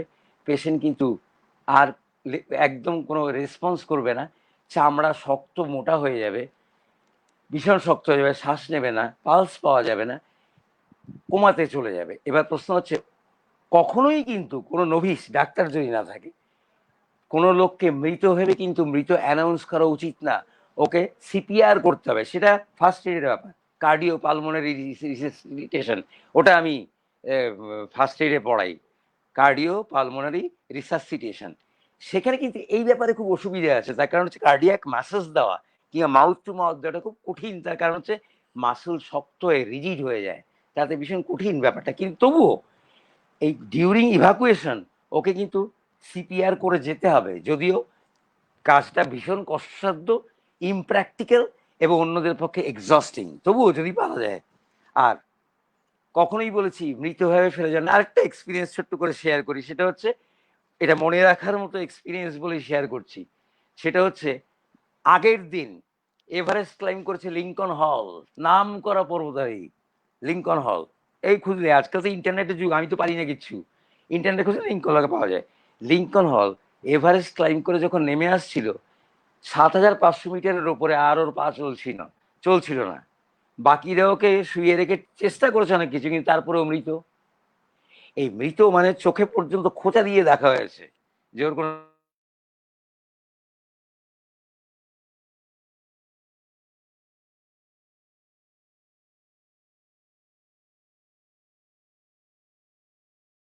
মাইলেস অসবর্ন, ড্যানিয়েল মাজুর এবং ওদের শেরপা জম্বু, এই চারজন এভারেস্টে উঠছিল। এভারেস্টের চূড়ো মাত্র 3 ঘন্টার দূরত্বে ছিল। ওরা সেই সময় লিঙ্কন হলকে পেয়েছে যে উঠে বসে পাগলামি করছিল, তাকে রেস্কিউ করে নিয়ে আসা হয়েছে এভারেস্টের স্বার্থ ত্যাগ করে। প্রত্যেকে কিন্তু বাড়ি জমি বিক্রি করে এসেছিল এভারেস্ট ক্লাইম করে বলে। এত বড় স্বার্থ ত্যাগের উদাহরণ অনেক কমই আছে পাহাড়ে, ওই জন্য কথাটা বললাম। যাই হোক, এবার ম্যানেজমেন্টটা কি করে করব? প্রথম কথা হচ্ছে, লোকটাকে জারি হয়েছে তাকে খুব জেন্টলি হ্যান্ডেল করতে হবে, খুব সাবধানে। তার কারণ একটাই, আরেকটা ভয়ঙ্কর বিপদ আছে, ভেন্ট্রিকুলার অ্যারিথমিয়া হয়। এই অ্যারিথমিয়া কথাটা ডাক্তারি পরিভাষা বলে আমি সোজা কথা বুঝিয়ে দিচ্ছি, অনিয়ন্ত্রিত হার্টবিট হয়, লাপডুপ লাপডুপ না লাপ ডুপ, এইরকম শব্দ হয়, অনিয়ন্ত্রিত, এবং আলটিমেটলি সেটা গিয়ে অ্যাসিস্টোল বা কার্ডিয়াক অ্যাটাক হতে পারে। একটু নাড়াচাড়া করতে গেলে কিংবা রিভাইভ করার চেষ্টা করতে গেলে এই জিনিস হতে পারে। 1 নাম্বার জেন্টলি হ্যান্ডলিং। আচ্ছা, যেখানে আমার আছে, আমি পরীক্ষা করে দেখবো ক্যারোটিড, এই আর্টারিটা সোজা আমি দেখিয়ে দিচ্ছি, এই পালসেশনটা খুব ইম্পর্টেন্ট। আমি এই সোজা মাথা রেখেছি ক্যামেরার দিকে, এই করলে আমার এই মাসলটা উঁচু হয়ে উঠেছে না, এই দিকে করলে এই মাসলটা উঁচু হয়ে, এই দুটো মাসল হচ্ছে স্টার্নোক্লিডোমাস্টয়েড, নাম জানতে হবে না। এইখানে সোজা হাত রেখে এইদিকে বা ওইদিকে ঢোকালেই দপ দপ করছে যে আর্টারিটা, ওটাই কিন্তু ব্রেনে রক্ত সঞ্চালন করে। তো আমি কিছু 1 মিনিট ধরে যদি আমি ক্যারোটিড পালস না পাই, কিংবা আমি যদি বুঝি হার্ট বন্ধ হয়ে গেছে, কোনো রকম বুঝি, তাতেও কিন্তু ইভাকুয়েশন পর্যন্ত সিপিআর মানে কার্ডিও পালমোনারি রিসাসিটেশন করা উচিত। যাই হোক, আর সেটা অসম্ভব হলো যদি পারা যায় তাহলে সবচেয়ে সুখের কথা। ট্রিটমেন্ট কিচ্ছু না, ট্রিটমেন্ট সবগুলো ব্যাপারে একই, কারণ এএমএস থেকে সবগুলো শুরু। অক্সিজেন যদি দেওয়া সম্ভব হয়, ইনসুলেশন অফকোর্স করতেই হবে, যতগুলো কাপড় চোপড় দিয়ে ঢেকে রাখা যায়, ইভ্যাকুয়েশন যত তাড়াতাড়ি পারা যায় নিচে নামানো। আর অনেকের একটা ধারণা পুরোনো দিনে ছিল, সেটা কেউ রেকমেন্ড করে না এখন, সেটা হচ্ছে যেমন ফ্রস্ট বাইটে আমরা 40 ডিগ্রি সেন্টিগ্রেড জলে ঢুকিয়ে হাত ঢুকিয়ে হাইড্রোথেরাপি করি, এখানেও আগের দিনে ধারণা ছিল যে 40 ডিগ্রি সেলসিয়াসে জলে ডুবিয়ে দিতে হয়, তাতে কিন্তু সাডেন ভ্যাসোডাইলেটেশন হয়ে জেনারেলাইজড ভ্যাসোডাইলেশন হয়ে হাইপোভলিমিয়া হয়ে লোকটা তক্ষুনি মারা যাবে। সুতরাং এটা প্র্যাকটিক্যাল নয়। আর হসপিটাল ফ্যাসিলিটিতে যদি গিয়ে পৌঁছানো যায় তাহলে অনেক কিছুই আছে। ওয়ার্ম ইন্সপায়ার গ্যাসেস, গরম গ্যাস দিয়ে বা এয়ার দিয়ে শ্বাস নেওয়া, extra corporeal warming of blood, শরীর থেকে রক্ত বার করে গরম করে আবার ঢোকানো, যেমন ডায়ালিসিস হয়, এটা অনেকেই জানে ব্যাপারটা কি, কিডনির ট্রিটমেন্টে ডায়ালিসিস করে রক্ত বার করে দিয়ে আবার ওটাকে পরিশুদ্ধ করে আবার ঢোকানো হয়। এখানে এক্সট্রা কর্পোরিয়াল ব্লাডকে গরম করে আবার ঢোকানো যাবে, তারপর পেরিটোনিয়াল লাভাজ করা যাবে। কিন্তু সব সময়ই ভেন্ট্রিকুলার ফিব্রিলেশন মানে হার্টের অনিয়ন্ত্রিত বিট করার সম্ভাবনা আছে। তার মধ্যে একটা জিনিস বলে দিই, সেটা হচ্ছে হঠাৎ করে কোথাও পাহাড়ে একা কেউ পড়ে গেছে, জলে ডুবে গেছে, দুম করে জলে পড়ে উঠে এসছে, তার রেস্কিউ কাছাকাছি নেই, কিন্তু ও জানে রেস্কিউ আসবে, ওকে খুঁজে না পেলে রেস্কিউ টিম আসবে। তখন ওকে আমি উপদেশ দিই, অন্তত আমাদের হিট নষ্ট হয় রেডিয়েশনে, কনভেকশনে, ইভাপোরেশনে, কনভেকশনে, এই সবগুলো আটকানোর জন্য একটা রাস্তা হচ্ছে এই দুটো হাঁটু ভাঁজ দেখা যাবে না, দুটো হাঁটু ভাঁজ করে দুটো হাত দিয়ে হাঁটুকে এরকম জড়িয়ে ধরে এই মাথা নিচু করে বসে থাকলে এটাকে বলে হেল্প। হেল্প মানে হিট এসকেপ লিসেনিং পশ্চার, তাপ যাতে শরীর থেকে কোর থেকে না বেরোয়, তার জন্য এই পোস্টারে যদি থাকে, দেখা গেছে স্ট্যাটিস্টিক্সে 45% বেঁচে থাকার চান্স কিন্তু বেড়ে যায়। ততএব এরকম সিচুয়েশনে পড়লে হেল্পে দেখা ভালো, কোনো পাথরের কন্ট্যাক্টে না, তাইলে কন্ডাকশনে কিন্তু হিট লস হবে। যাকে এইবার আসছি ফ্রস্ট বাইটে। ফ্রস্ট বাইট 0 ডিগ্রি সেন্টিগ্রেড তলায় সবাই জানি, কিন্তু মেন রিস্কটা কোথায় হচ্ছে? মেন রিস্কটা, হ্যাঁ গুড গুড, মেন রিস্কটা কোথায় ফ্রস্ট বাইটে? সেটা হচ্ছে এনভায়রনমেন্টাল টেম্পারেচার তো আছে, এই বলেছি 0 ডিগ্রি সেন্টিগ্রেড তলায় টেম্পারেচার, তার মধ্যে আরেকটা মারাত্মক সুগ্রীব দোসর আছে, সেটা হচ্ছে উইন্ড চিল ফ্যাক্টর। বাতাস, আমাদের কিন্তু অ্যাকচুয়ালি শরীরের চারপাশে একটা গরম তাপমাত্রা থাকেই, এইটা মেনটেন করে রাখে শরীরের হিটকে। উইন্ড চিল হচ্ছে বাতাস এসে কিন্তু ওই টেম্পারেচারটাকে উড়িয়ে নিয়ে যাচ্ছে, উইন্ড চিল ফ্যাক্টর। সেটার সঙ্গে আছে high winds, high altitude, hypovolaemia মানে শরীরের ব্লাড ভলিউম যার কম, টোবাকো ইউজ, যারা সিগারেট কিংবা খৈনি কিংবা গুটখা খায় তাদের, কিংবা যাদের প্রি এক্সিস্টিং ডিজিজ কিছু আছে, যাতে রক্ত সঞ্চালন ব্যাহত হয়, যেমন রেনল্ডস সিনড্রোম একটা রোগ আছে, তাতে অল্প ঠান্ডাতে কিন্তু হাত পা জমে গিয়ে নীল হয়ে যায়, সেই রোগটা যদি থাকে তাদের যাওয়াই উচিত না বরফে। আর দ্বিতীয় কথা হচ্ছে যে যে কোনো জায়গাতেই কিন্তু এফেক্ট করতে, হাতের ছবি দেখানো হচ্ছে ঠিক আছে, কিন্তু গালে, নাকে, চিবুকে, কানে, এমনকি পেরিনিয়ামে, বাটাকে হতে পারে। আরেকটা জিনিস আছে, সেটা হচ্ছে যদি কোনো হিট কন্ডাক্টিং মেটালকে আমি টাচ করি, ওটার একটা নামই আছে, মেটাল বাইট। আইসেক্স ধরেছি, আমার হাত খুলে আসছে না, চামড়া ছিঁড়ে চলে আসতে পারে, সেটা মেটাল বাইট।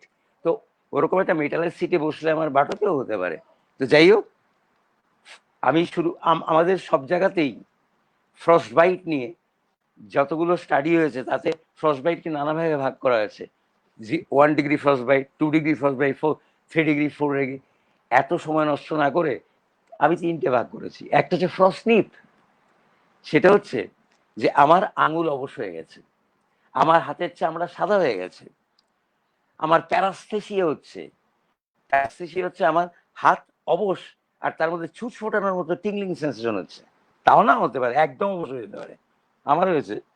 তো এই অবশ্য হওয়ার সময় এটা কিন্তু রিকভার করে যায়, কমপ্লিটলি রিকভার করে যায়, করে যায়। সেখানে আমি আস্তে আস্তে রিওয়ার্মিং করব, অনেক মাস, এক দু মাস লাগতে পারে, আমার 1 মাস লেগেছে। আস্তে আস্তে কয়েক সপ্তাহ পর ওপর থেকে আস্তে সেন্সেশনটা তৈরি হয়, হাইপারিমিয়া মানে রক্ত চলাচল শুরু হয়। এই নিয়ে বলবো না, মেন আসছি সুপারফিশিয়াল ফ্রস্টবাইট। সুপারফিশিয়ালটা কিন্তু স্কিন নয়, স্কিন অ্যান্ড সাবকিউটেনিয়াস টিস্যু, মানে চামড়ার তলার টিস্যু গেল। এই চামড়ার তলার টিস্যু গেলে পরে আস্তে আস্তে আস্তে আস্তে ওপরের চামড়াটা মরে যায়, মরে গিয়ে একটা ক্যারাপেস তৈরি হয়, ক্যারাপেস হচ্ছে খোসা, কালো একটা খোসা, সেটা ব্যথা নেই, ওটা মরে গেছে, ওটা ডিনার্ভেটেড, ওটার কোনো নার্ভ নেই। সেটা বহুদিন পর, বেশ কয়েক সপ্তাহ পর, কয়েক সপ্তাহ পর ওটা আস্তে আস্তে একটা ফাইন লাইন অফ ডিমার্কেশন, এখানে ছবিতে ডিমার্কেশনের লাইন দেওয়া আছে, ওখানেও ডিমার্কেশন লাইন ধরে আস্তে আস্তে খুলে এসে পড়ে। তারপরে প্লাস্টিক সার্জন কি করবে সেটা ওদের ব্যাপার। তো যাই হোক, এইবার হচ্ছে সুপারফিশিয়াল ফ্রস্টবাইট বলেছি, এবার ডিপ ফ্রস্টবাইট আজকাল খুব হচ্ছে। এই কদিন আগে শ্রী কৈলাসে পার্থর হয়ে গেল, সবগুলো আঙ্গুলি গেল, একটা হাতের 4খানা আঙ্গুলি গেছে। তো যাই হোক, এটা কিন্তু ডিপ ফ্রস্টবাইটে হচ্ছে ডিপার স্ট্রাকচার, স্কিন নয়, সাবকিউটেনিয়াস টিস্যু নয়, মাসল, টেন্ডন, ইভেন বোন পর্যন্ত গেল। এইরকম যদি যায় তাহলে 1-2 দিনের মধ্যেই কিন্তু ফোসকা পড়বে।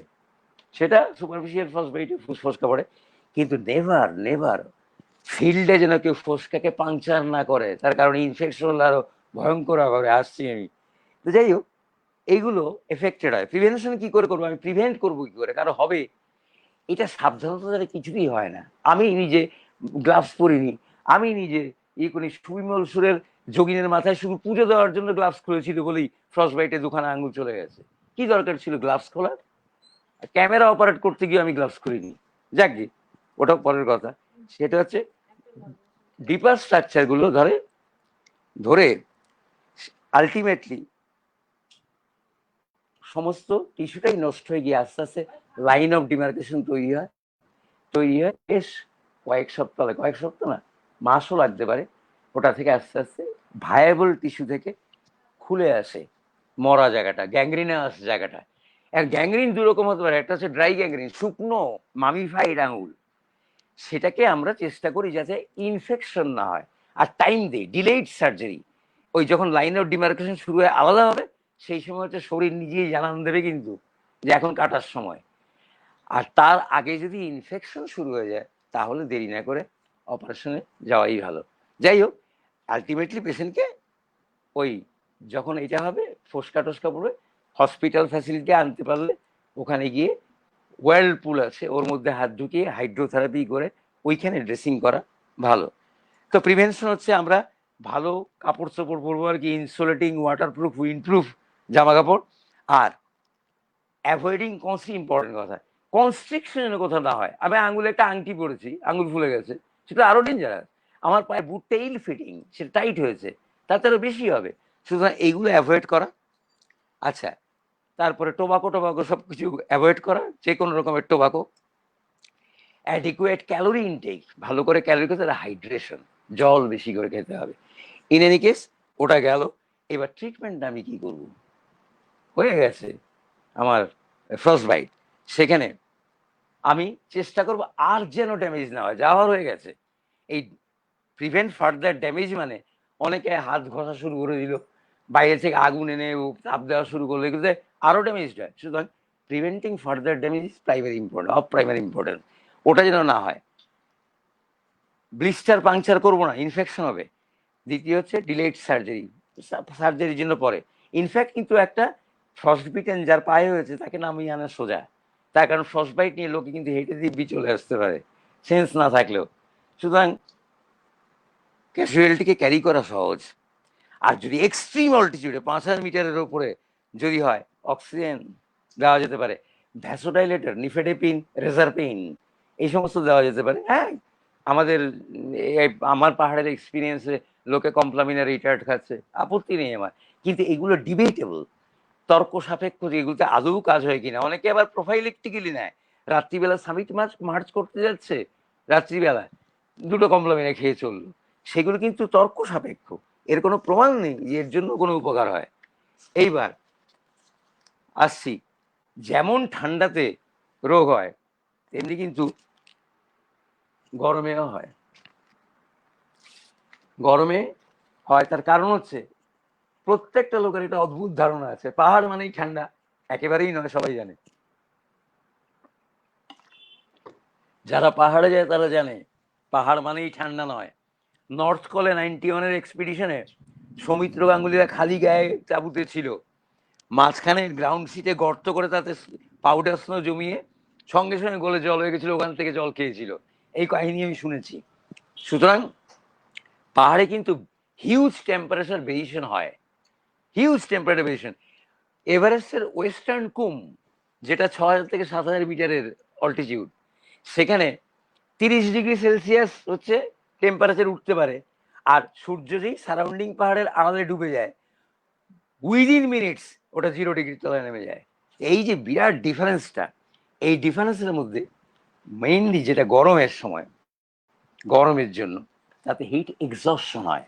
হিট এক্সস্টনের সোজা হচ্ছে, আমাদের একটা মজার কথা বলে নিই, পরে ভুলে যাবো, সেটা হচ্ছে আমাদের অ্যাক্লামাটাইজেশন কিন্তু শুধু অল্টিটিউডের জন্য না, গরমের জন্য, ঠান্ডার জন্য। যার জন্যে 93 এভারেস্ট এক্সপিডিশনের আগে আমরা কিন্তু এক্সারসাইজ করেছি দুপুরবেলা প্রচন্ড গরমে, শুধু হিট অ্যাক্লামাটাইজ করার জন্য। ইভেন আমাদের স্যার অপূর্ব ভট্টাচার্য, উনি আমায় শিখিয়েছেন যে আমরা রক ক্লাইম্বিং করতে যাই, যখন পাথর গরম হয় সবাইকে নামিয়ে নিয়ে চলে আসি, তো অপূর্ব ভট্টাচার্য কিন্তু বলতে, গরম পাথরে ক্লাইম্ব করো, হাতকে তৈরি করো। তো এই হিট অ্যাক্লামাটাইজেশনটা কিন্তু পাহাড়ে যাওয়ার জন্য তৈরি করা উচিত নিজেকে। এইবার যাই হোক, তো এইবার হচ্ছে প্রথম সিমটম কি, আমার হিট এক্সস্টন হয়েছে, প্রথম আমার কি হবে? কিচ্ছু না, প্রথম আমার যেটা হচ্ছে প্রচন্ড ঘাম বেরোবে, দরদর করে ঘামবো, দরদর করে ঘামবো, মাথা একটু টলবে, ভীষণ ক্লান্তি আসবে, মায়ালজিয়া মানে মাসল পেইন হবে, মাসল পেইন হবে, আর আমার মাথা ব্যথা হবে। এইগুলো শুরু হচ্ছে হিট এক্সস্টন। তার ট্রিটমেন্ট সোজা, আমি রোদ থেকে সরিয়ে দেবো, তাঁবুতে ঢোকো, ফ্যানিং করব, কুল স্পঞ্জিং করে দেবো, আর রিহাইড্রেশন, ভালো করে জল খাওয়াবো। এখানে ওআরএস খুব ভালো কাজ করে, তার কারণ সল্টের সঙ্গে কিন্তু লবণও নষ্ট হয়, সোডিয়াম লস হয়, খাওয়ালে ভালো। এইবার নেক্সট হচ্ছে, এই হিট এক্সস্টনটি কিন্তু আলটিমেটলি গিয়ে হাইপার থার্মিয়া তৈরি করতে পারে। এই হাইপার থার্মিয়াতে কিন্তু কোর টেম্পারেচার 38 থেকে 40 ডিগ্রি উঠে যেতে পারে। তো এইখানে কি করে আমরা তফাৎটা করবো, কি করে? বারবারই বলছি, ব্যাপারটা ব্লার্ড হয়ে যায়, দুটো জিনিস, হিট এক্সস্টন হঠাৎ হাইপোথার্মিয়া, হাইপার থার্মিয়া হয়ে গেল। কি করে ডিফারেন্সিয়েট করার দুটো রাস্তা আছে। একটা হচ্ছে, যে লোকটা হাইপার থার্মিয়া হয়েছে তার মেন্টেশন কিন্তু ইনট্যাক্ট থাকে, মানে ও সচেতন থাকবে, কথাবার্তা ঠিকই বলবে। আর দ্বিতীয় হচ্ছে,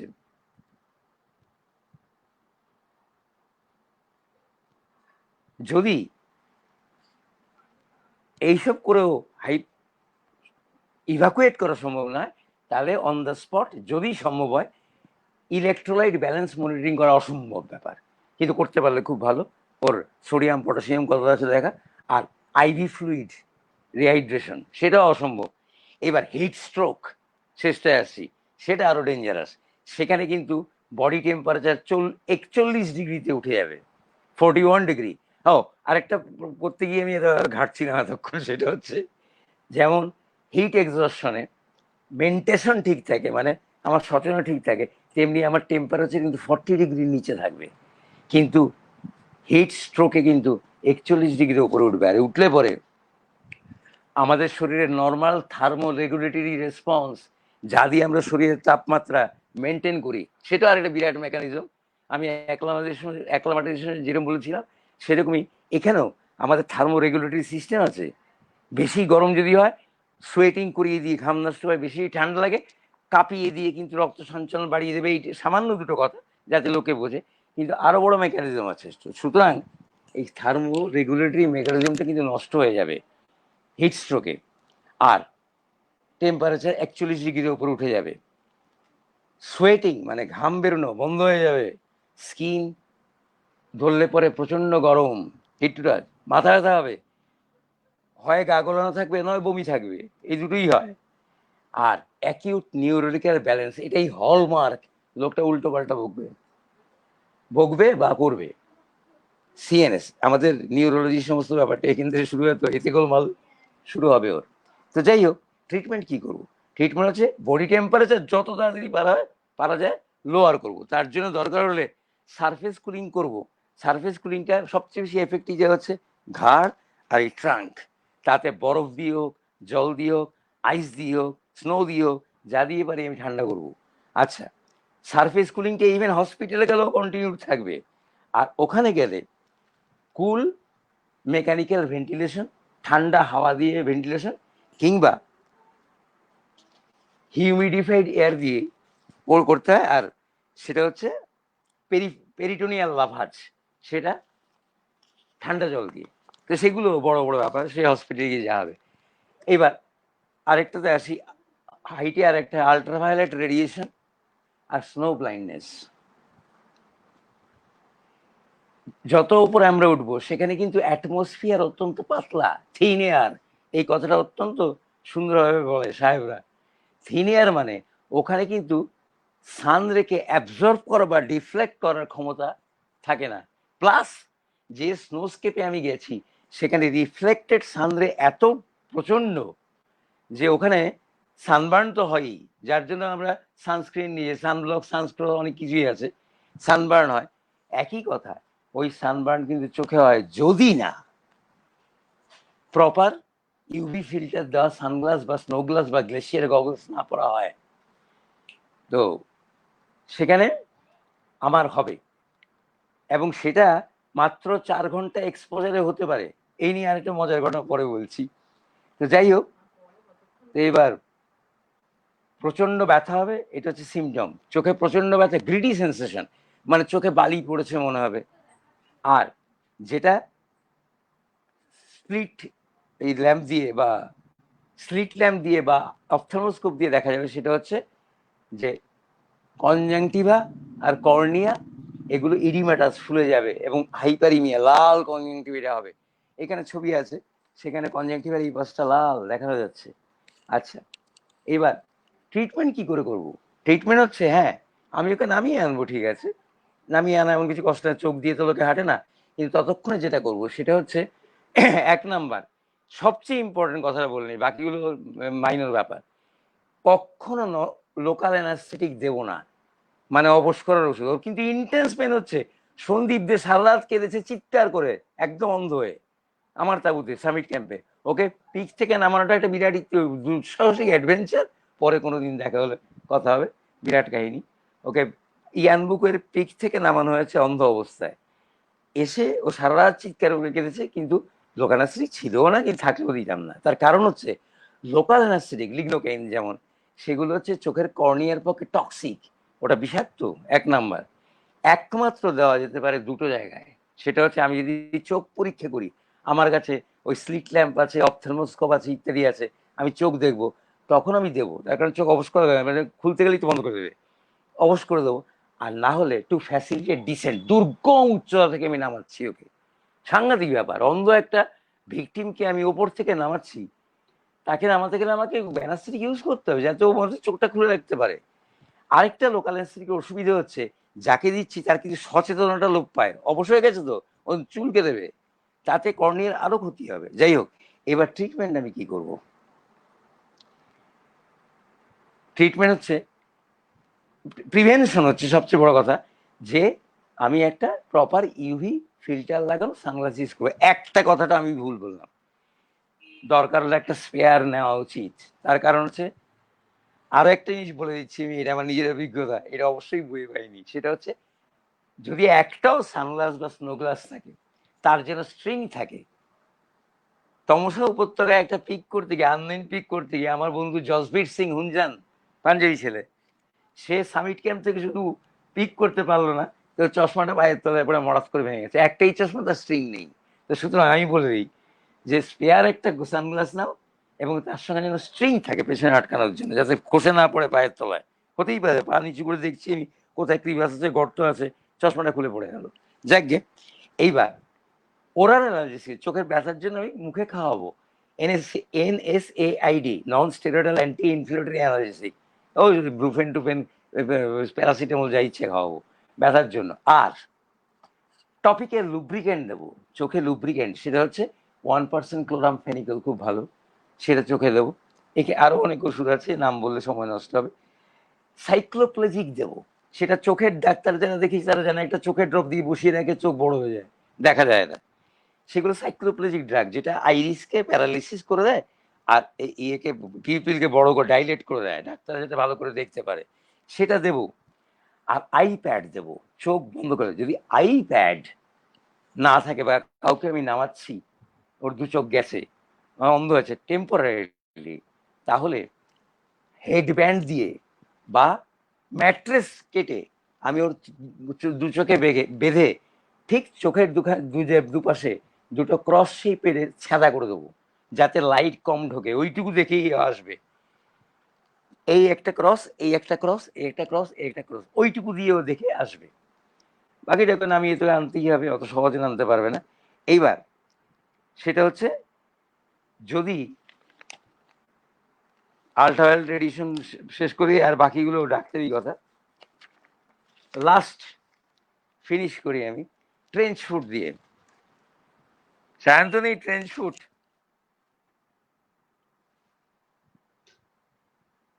হ্যাঁ, এই ট্রেঞ্চ ফুটটা হচ্ছে, মজা হচ্ছে এই সবগুলো শুনে আমি পরিচিত এটার সঙ্গেও, সেটা শুনলে অনেকে লাফাবে, এটা কি করে হলো।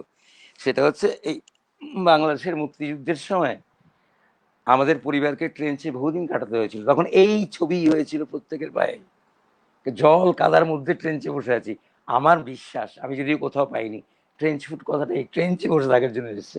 যাই হোক, ওটা হয় 0 থেকে 15 ডিগ্রি সেলসিয়াস টেম্পারেচারে, প্রলংড এক্সপোজার, অনেকক্ষণ ধরে যদি কেউ বসে থাকে, তাহলে এই জিনিসটা হতে পারে, তাতে পায়ের মাসুল, পায়ের চামড়া ফ্যাকাশে এবং ইডিমাটাস এবং অ্যানাস্থেটিক অবশ হয়ে যায়। আর রিস্ক ফ্যাক্টর কি কি? ওয়েট কন্ডিশন, ভেজা জায়গা, জলা জায়গা, লামপুখরি সিকিমে, ওইখানে প্রায় ওই লামপুখরির পাশে জলা জায়গা থাকে, সেখানে কেউ আটকে গেল অনেকক্ষণ হতে পারে। আচ্ছা, তারপরে কনস্ট্রিকটিভ ক্লোদিং, আমার প্যান্ট টাইট, আমার জুতো ইল ফিটিং, তাতে কিন্তু হয় রক্ত সঞ্চালন বন্ধ হয়ে। আচ্ছা, হাইপোথার্মিয়া হলে হয়, তাতেও রক্ত সঞ্চালন কমে যায়। আর ইমোবিলিটি, আমি বাইরে প্রচন্ড ওয়েদার খারাপ হচ্ছে, আমি টেন্টের মধ্যে বসে আছি 4 দিন ধরে, সেই সমস্ত ক্ষেত্রে কিন্তু হবে, ইমোবিলিটি থেকে হতে পারে। তাতে 1 থেকে 2 দিন রিওয়ার্মিং করতে হবে, একটু গরম সেঁক দেওয়া, গরম জল দেওয়া, তাতে হাইপারিমিয়া মানে রক্ত সঞ্চালন তৈরি হবে, সঙ্গে অ্যাসোসিয়েটেড বার্নিং পেন, জ্বালা শুরু হবে, যা শুভ লক্ষণ। তার কারণ হচ্ছে রক্ত সঞ্চালন শুরু হয়েছে, সেটা প্রক্সিমিলি শুরু হয়, ওইখান থেকে না, মানে দূর থেকে না, এই ওপর থেকে, যেখান পর্যন্ত হচ্ছে ওখান থেকে শুরু হয়, তারপরে নিচে পৌঁছে ফোসকা পড়বে, বড় বড় বুলি বলি আমরা, বুলি, এই বুলি পড়বে বড় বড় রক্ত সঞ্চালন শুরু হওয়ার পরে। আর সেন্সেশন মানে পায়ে যে আমার টের পাচ্ছি, সেটা ফিরে আসতে প্রচুর সপ্তাহ লাগতে পারে। আর যদি 2 দিন ধরে পালস না থাকে, পায়ে পালস থাকে না, পালস থাকে 2 দিন ধরে, তাহলে টিস্যু লস হতেই পারে, কনসিডারেবল টিস্যু লস দেখিয়েছে, পাশেরটা দিয়ে কেটে বাদ দিয়েছে, অথবা খসে পড়ে গেছে, যাই দিক না কেন, 1 থেকে 2 দিন পালস না পাওয়া খুব বিচ্ছিরি ব্যাপার। আচ্ছা, আর সিগনিফিকেন্ট টিস্যু লস হয়েছে বলছি, আমি করবোটা কি, প্রিভেন্ট করবো কি করে? প্রথম কথা হচ্ছে বুট যেন ঠিক মতো ফিট করে, আমি সক চেঞ্জ করবো, মোজা চেঞ্জ করবো দিনে 2 বার, মোজা ড্রাই রাখবো, মাসাজ করবো, যদি হয়ে যায় মাসাজ করবো আস্তে আস্তে, যেটা ফ্রস্ট বাইটে কিন্তু একদম উচিত না, এইখানে হালকা মাসাজ করব, ভেজা জুতো পরে থাকবো না, ঘুমবো না, আর যতক্ষণ পারা যায় পাকে নাড়িয়ে যাবো। একটা ভালো গুণ একটা ছেলের আছে, অতনু চ্যাটার্জির, যে এভারেস্টে আমার সঙ্গে সঙ্গী ছিল, ও এমনিতেই বাড়িতে বসে থাকলেই পা নাড়াতো, এটার অভ্যাস ছিল, খুব ভালো অভ্যাস, যাতে পায়ের সার্কুলেশন মেনটেন থাকে, পাহাড়ে গিয়ে ওই অভ্যাস তো থাকবেই, ওর অভ্যাস ছিল এটা, যাকে। আর দুটো জিনিস হচ্ছে এই রোগে, মানে ট্রেঞ্চ ফুটে হলমার্ক, সেটা হচ্ছে নামনেস আর টিংলিং। নামনেসটা হচ্ছে অবশ, আর টিংলিং হচ্ছে ছুঁচ ফোটার মতো, মনে হয় হাজার হাজার ছুঁচ ফোটাচ্ছে কেউ। এই দুটো যদি হয় শুরুতেই, তাহলেই বুঝতে হবে ট্রেঞ্চ ফুট তৈরি হচ্ছে। যাই হোক, এবার প্রশ্ন হচ্ছে, মোটামুটি এইগুলো সাধারণ কমন রোগ, তা নিয়েই বললাম, এর চেয়ে বড় বড় তো আছেই অনেক কিছু, কিন্তু আপাতত আজকের মতো এটাই শেষ। আর সবাই সুস্থ থাকুন, আর আমি বিদায় নিচ্ছি। হ্যাঁ, রাজেশকে দেখছি না। বিদায় কি করে, অনেকগুলো প্রশ্ন আছে, এত প্রশ্ন আমাদের, এটা 53 লাইভ, এত প্রশ্নগুলো কোনোদিনই আসেনি যেটা আজকে এসেছে, ওরে অনেকগুলো বাবাই, উত্তর দিতে হবে। এই বাবা কে তাহলে ছেড়ে আমি বল দে। প্রশ্নগুলো আপনার স্ক্রিনের উপরে নিয়ে আসছি, ওই হ্যাঁ, আর প্লাস আমি পড়েই দিব। তাহলে আমি চালু করছি।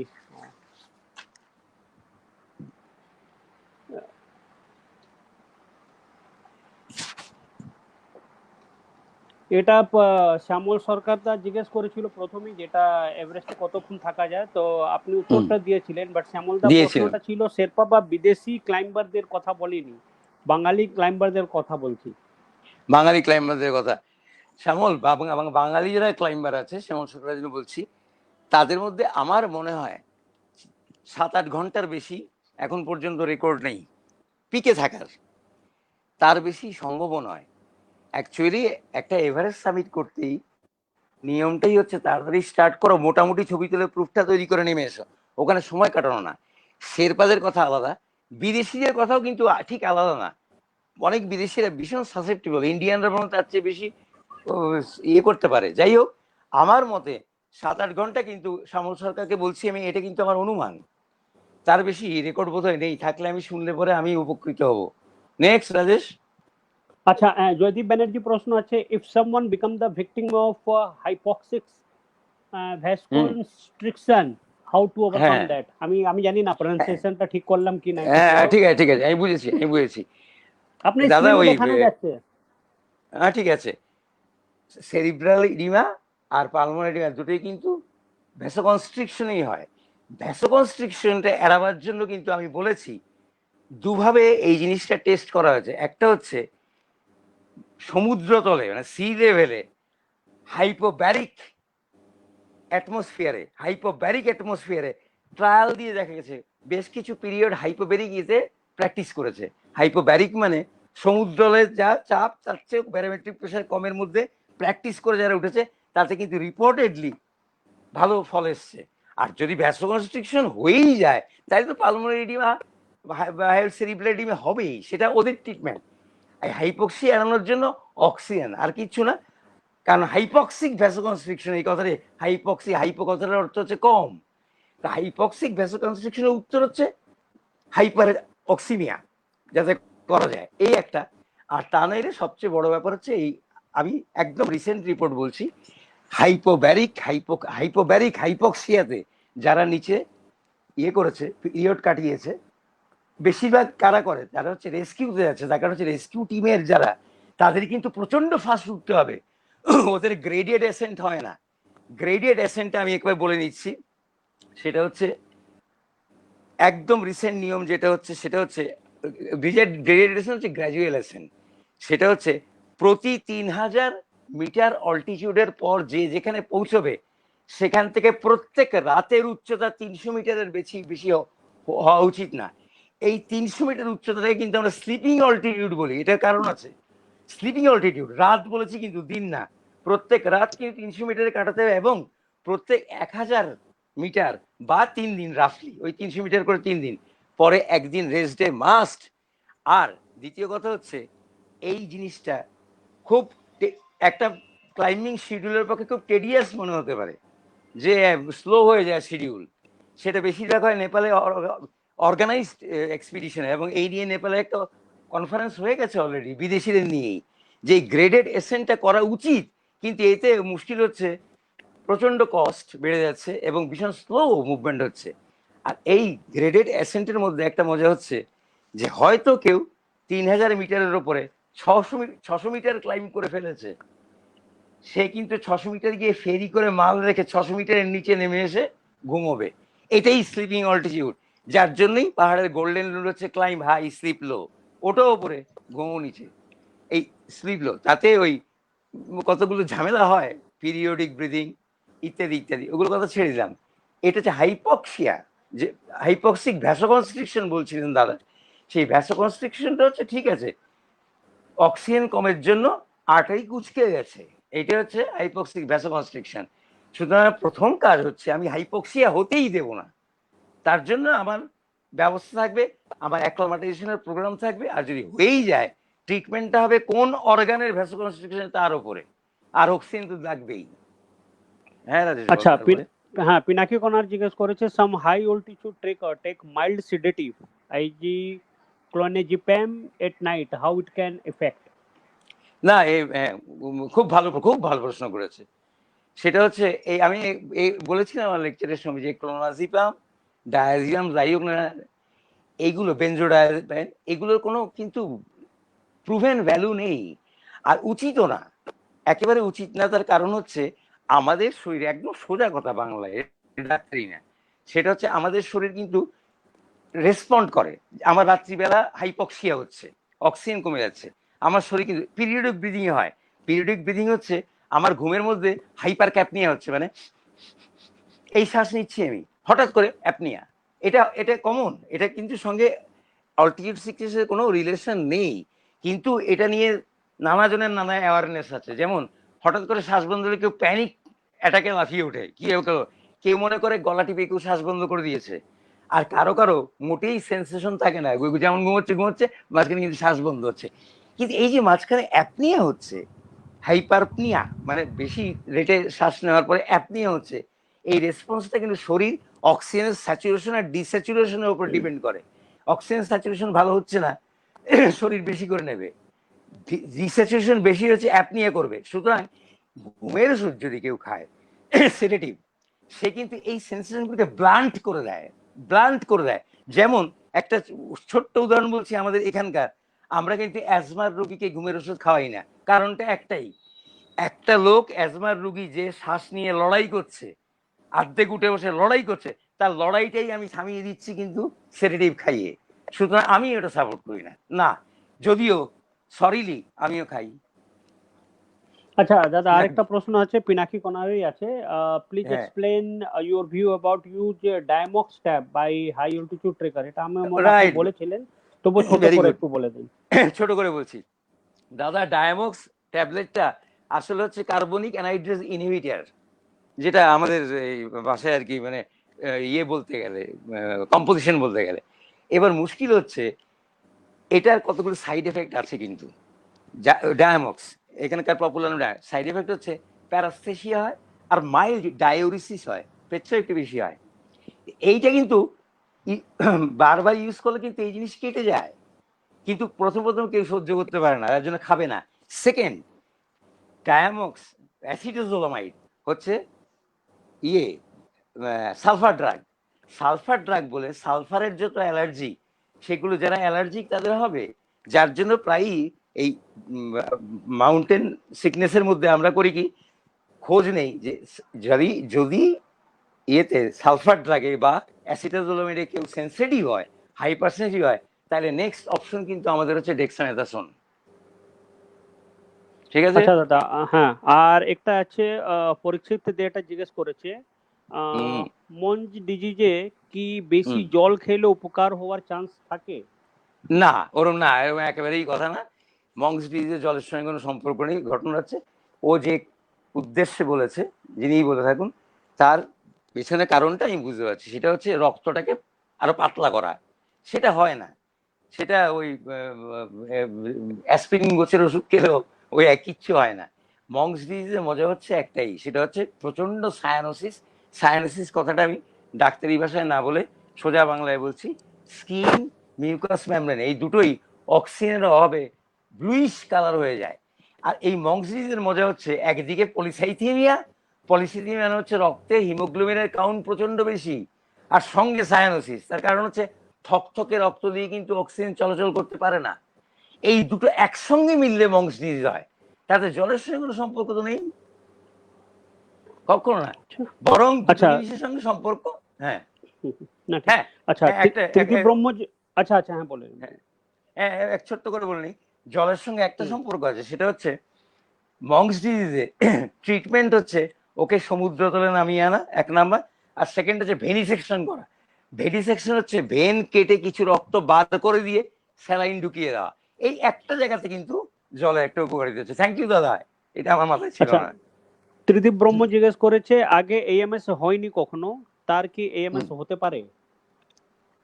আর যারা হাই অল্টিটিউড রেসিডেন্ট, মানে যারা থাকে ওখানে, শেরপা, যারা বারবার গেছে, তাদেরই হয়। তার কারণ হচ্ছে আমি বলেছিলাম লেকচারের সময় যে এটা এই কি বলে এটাকে, এএমএস যাদের হয়, অ্যাক্লামাটাইজ যারা হয়, তাদের অ্যাক্লামাটাইজেশন কিন্তু স্থায়ী নয়। সমুদ্রতল নামার 2 থেকে 3 সপ্তাহের মধ্যে কিন্তু অ্যাক্লামাটাইজেশন গন চলে যায়। আবার ওদের অ্যাক্লামাটাইজ করতে হয়, এবং একটা সময়ে উচ্চতায় একটা সময়ে সোজা কথা হচ্ছে 5,000 থেকে 5,500 পর্যন্ত অ্যাক্লামাটাইজ করা যায়, করা সম্ভব। তার চেয়ে যদি উঁচুতে ওঠা যায় তাহলে কিন্তু একটা সময় আছে যেখানে শরীরের ডিটোরিয়েশন আর অ্যাক্লামাটাইজেশন প্রায় কাছাকাছি চলে আসে, ছোট্ট ব্যালেন্স। আরো যদি ওপরে ওঠা যায় তাহলে শারীরিক ডিটোরিয়েশন মারাত্মক। আর একটা সময় আছে যখন এডওয়ার্ড ওয়েস ডুরান্টের মতে 7,500 মিটারের উপরে আর প্রাণ ধারণ সম্ভব না। সেটা শেরপাদের ক্ষেত্রে সত্যি। একজন প্রশ্ন করেছিল, শ্যামল প্রশ্ন করেছিল যে বাঙালিরা কতক্ষণ, হ্যাঁ শেরপাদের কারো পক্ষেই সম্ভব না, এটাই বলেছে। এখন স্ট্যাটিস্টিক্স নেওয়া হয়নি বাঙালি কতক্ষণ থাকতে পারে, কি শেরপা কতক্ষণ থাকতে পারে। বাউচিরি শেরপাতে 21 ঘন্টা থেকেছিল বলে শুনেছি। যাকগে, এখন ঘটনা হচ্ছে প্রশ্নটা ছিল যে এএমএস হবে না হবে না, সেটা হচ্ছে প্রেডিক্টিভ ভ্যালু আছে। একটা সোজা প্রেডিক্টিভ ভ্যালু বলে দিচ্ছি, তাতে ল্যাবরেটরিতে যাওয়ার দরকার নেই। ল্যাবরেটরি সম্বন্ধে বলেছি যে একটা ফিজিওলজি ল্যাবরেটরিতে গিয়ে হাইপক্সিক হাইপার ব্যারিয়ার অ্যাটমসফিয়ার তৈরি করতে হবে, যেখানে ব্যারোমেট্রিক প্রেশার কম আর অক্সিজেনের প্রেশার লো। সেখানে আমার হার্ট আর আমার লাংসের প্রতিক্রিয়া কি যদি দেখে নেওয়া যায়, আগে থেকে যদি প্রেডিক্ট করা যায় তার এএমএস হবে কিনা, এরকম ল্যাবরেটরি করাটা আমাদের পক্ষে সম্ভব নয় বলে ছোট্ট দুটো ব্যাপার আছে বলে দিয়েছি। একটা হচ্ছে আমি খুব জোরে জোরে শ্বাস নেব বেশ কিছুক্ষণ, তাতে মাথা টলটল করে, তাইলে আমি ভিকটিম হতে পারি। আর সেকেন্ড হচ্ছে আমি কতক্ষণ ব্রেথ হোল্ডিং টাইম রাখতে পারবো, শ্বাস বন্ধ করে কতক্ষণ থাকা যায়, যে যতক্ষণ পারে তার এমএস হওয়ার চান্স তত কম। শান্তনুদে জিজ্ঞেস করেছে ডেক্সামেথাসন এর ডোজ নিয়ে একটু ডিটেইলস যদি বলেন। হ্যাঁ, ডিটেইলস কিছু নেই, হ্যাঁ ঠিক। ডেক্সামেথাসনের ডোজ আমরা ইউজুয়ালি দেই 8 মিলিগ্রাম ইনিশিয়ালি দেই, 8 মিলিগ্রাম যদি, তারপর হচ্ছে 4 মিলিগ্রাম 4বার কিউবিএস দিনে 4বার 4 মিলিগ্রাম করে দিতে হবে, কিন্তু ইনিশিয়ালি 8 মিলিগ্রাম দিই আমরা, এটা আমাদের রেজিম ব্যাস। আচ্ছা, দেবব্রত মুখার্জি দেবদা আমাদের জিজ্ঞেস করেছে, has the latest CPR rhythmic count changed? CPR এর রিদমিক কাউন্টটা কি কিছু চেঞ্জ হয়েছে? এই রিদমিক কাউন্ট কিছু না, এই দুটো আছে আমাকে ইয়ে দেওয়ার জন্য। দেখো, যেটুকু আমি জানি সেটুকু হচ্ছে যে অ্যাডাল্টের ক্ষেত্রে সিপিআর যদি বলি, একটা হচ্ছে শুধুমাত্র মাউথ টু মাউথ, সেটা অ্যাডাল্টের ক্ষেত্রে মাত্রা। কিন্তু যদি সিপিআর দেওয়া হয় তার রেশিওটা হচ্ছে অ্যাডাল্টের ক্ষেত্রে 15:2, মানে 15 বার হচ্ছে কার্ডিয়াক মাসাজ, 2 বার হচ্ছে মাউথ টু মাউথ ব্রিথিং।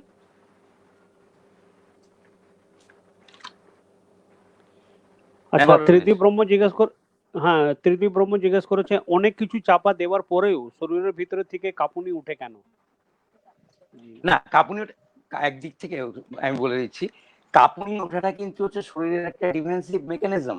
যেখানে শরীরের টেম্পারেচার কমে গেছে সেখানে শরীর কিন্তু কাঁপুনি দিয়ে ঠিক করতে চায়। সুতরাং আর কাঁপুনি হচ্ছে অলরেডি চাপাচুপি দিয়ে কাঁপুনি হচ্ছে, তার কাঁপুনি থামবে যদি ঠিক মতো ওকে চাপা দিয়ে।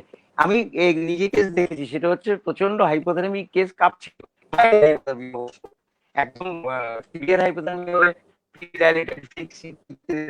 ও কাঁপছে, প্রচন্ড কাঁপছে, ওকে স্লিপিং ব্যাগ, ডাবল স্লিপিং ব্যাগে রেখে আমরা জড়িয়ে ধরে শুয়ে, কর আর আমি জড়িয়ে ধরে শুয়ে, ওর অন্তত পক্ষে ঘন্টা 1.5 পরে কিন্তু কাঁপুনি কমেছে। শুধু যদি কাঁপুনি হয়, ওটা মাইল্ড হাইপোথার্মিয়া ডিটেক্ট করতে পারলেই হলো, তাহলে বেশিক্ষণ থাকবে না, 1.5 ঘন্টা জোর। আমার অভিজ্ঞতা নাই।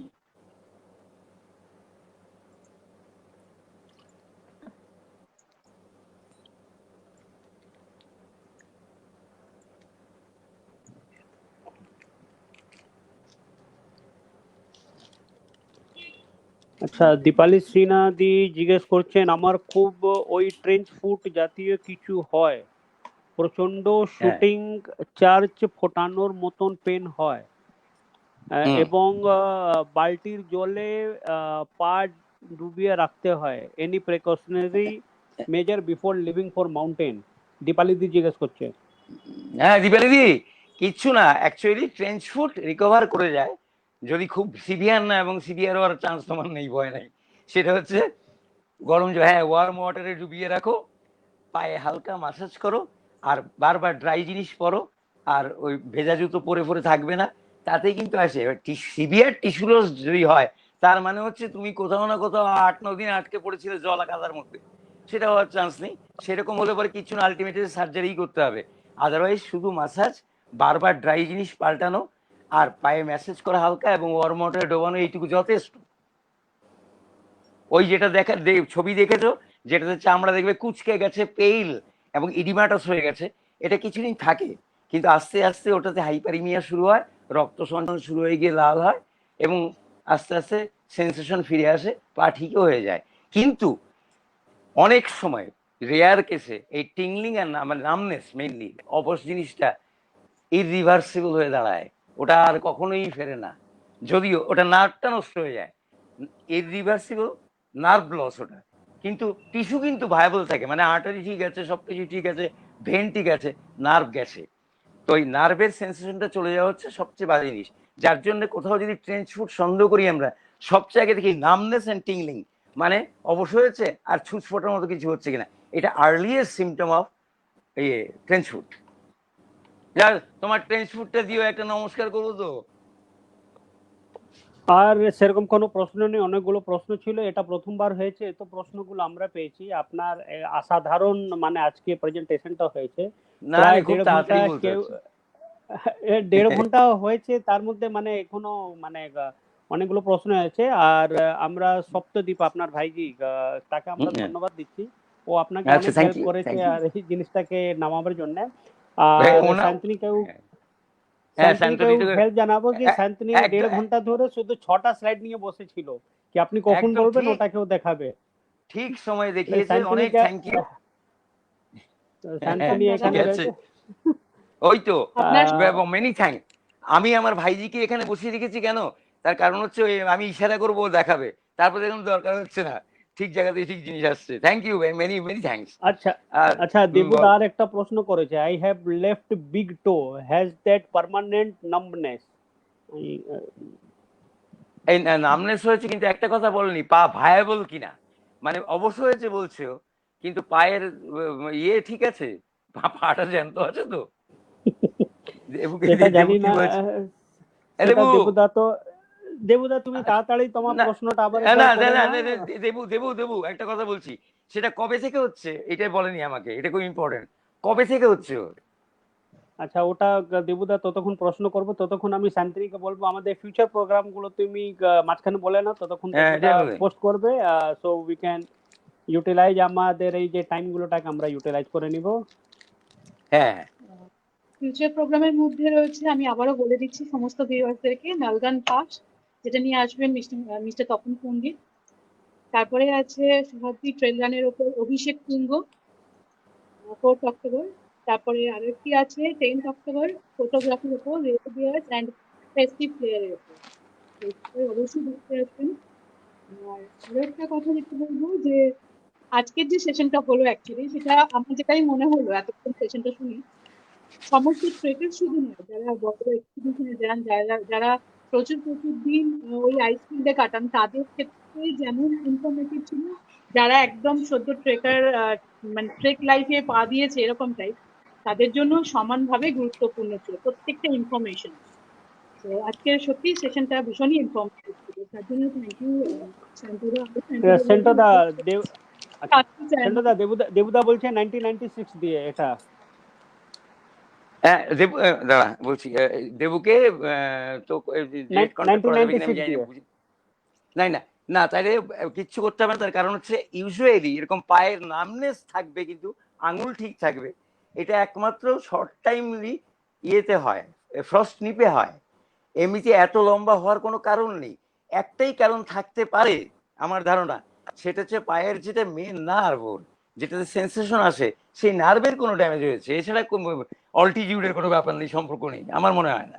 বরং দেবু একদিন চলে আসুক না আমার কাছে, দেখে নেই না, আচ্ছা ওটা নার্ভ কন্ডাকশন স্টাডি করতে বল, nerve conduction study, nerve conduction study করলেই বোঝা যাবে নার্ভ কোনটা গেছে, নামনেস আচ্ছা, মানেই হচ্ছে নার্ভ গেছে। হ্যাঁ দীপালি দি বল। আবার একটা প্রশ্ন করেছে, সেন্টোদা মানে সেন্টো, আমার ভীষণ ব্যথা, 2 মাস থেকে আর গরম নেই, ঠান্ডা কোল্ড লাগে, ঠান্ডা কোল্ড লাগে। হ্যাঁ আহ, হ্যাঁ। আমার মনে হয় দীপালি দিকে আপনার চেম্বারে যাওয়া উচিত, এইখানে পুরো প্রেসক্রিপশন আমার মনে হয় দেওয়া যায়। ঠিক, একদম একদম ঠিক, একদম ঠিক বলেছি, সবগুলো অল্টিটিউড থেকে নেমে এসে এইখানে কথা এখন হচ্ছে। অনলাইন হয়ে এই গেছে, দীপালি, অনলাইন সব এখন, এখন অনলাইন হয়ে গেছে। আমরা ভাবছি যে একটা আমরা সেশনটা করব যেখানে আমরা এই সব অ্যাডভাইস গুলো কন্টিনিউয়াসলি নিয়ে যাব। তবু ঠিক আপনি আছে। দীপালি দিকে যদি এটা বলেন, ওনার 2 মাস ধরে ভীষণ ব্যথা, গরম আর ঠান্ডা, খুব হুম। কি কল লাগে, গরম ঠান্ডা লাগবে। ওনাকে ইয়ে কই করছে। কই দীপালি দি? দীপালি দির প্রশ্নটা আমি দিয়েছি আপনার স্ক্রিনের উপরে। হ্যাঁ, দেখছি। কোথায় রে? পাচ্ছি না তুই। আমি তো স্ক্রিনে আপনার ফোনে দেখুন, যেখানে আপনি নিজেকে দেখতে হ্যাঁ, পাচ্ছেন, এখানে তুই আর screen-এ। তুই আছিস। আমি হ্যাঁ, যেখানে দেখতে পাচ্ছি আমাকে ওইখানে ঢেকে গেছে, ক্লোজ করতে। ও লো ব্যাটারি, দাঁড়া। আচ্ছা কোনো কি ব্যাপার না। দিয়ে না রে, কিচ্ছু না। দীপালি দিকে বলতো আমার চেম্বারে আসতে, আমি বলে দেবো কি করে আসতে হবে। আচ্ছা ঠান্ডা জল, আচ্ছা ঠিক আছে। দীপালি দি, শান্তদা বলছে ওনার চেম্বারে চলে যেতে, তাহলে আপনাকে ভালোভাবে উনি ডায়াগনোস করে আপনাকে ওটা বলে দিবেন। আর হ্যাঁ, দেবাশিস দা অল্টিটিউডের আপনাকে সঙ্গে কোনো সম্পর্ক নেই ওর। এই হ্যাঁ রাজেশ, না আর অল্টিটিউডের সঙ্গে কোনো হ্যাঁ, সম্পর্ক নেই বল। আচ্ছা ওটা দীপালি দি এখানকার সম্পর্ক। অল্টিটিউড নিয়ে কোনো সম্পর্ক নেই। দেবুদা বলেছে আপনার কাছে খুব শীঘ্রই দেখা করবেন। তাহলে আজকে আমাদের এই প্রোগ্রামটা মানে দুর্ধর্ষভাবে হয়েছে। সপ্তদীপাকে অসংখ্য ধন্যবাদ ওই পুরো এই টেকনিক্যাল ব্যাপারটাকে আপনার থ্যাংক ইউ। এন্ডে এটাকে নামানোর জন্য।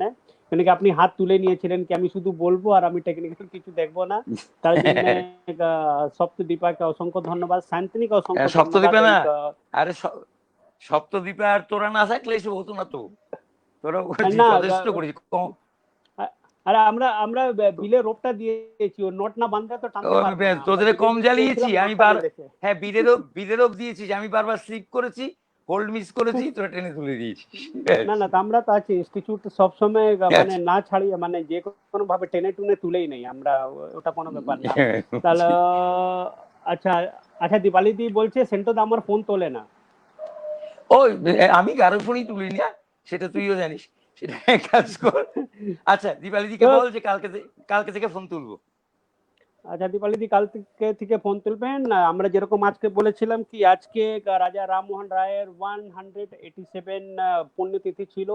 তাহলে এই আজকে ফেসবুক লাইভটা আমরা একটা এরকম রিফর্মার যেটা মানে আমাদের এই অনেকগুলো মেয়েদের জন্য, ওমেনদের জন্য, ভিডিওদের জন্য এত কিছু উনি রিফর্ম করেছিলেন যেটা আমাদের দেশের মধ্যে ছিল সেই সময়।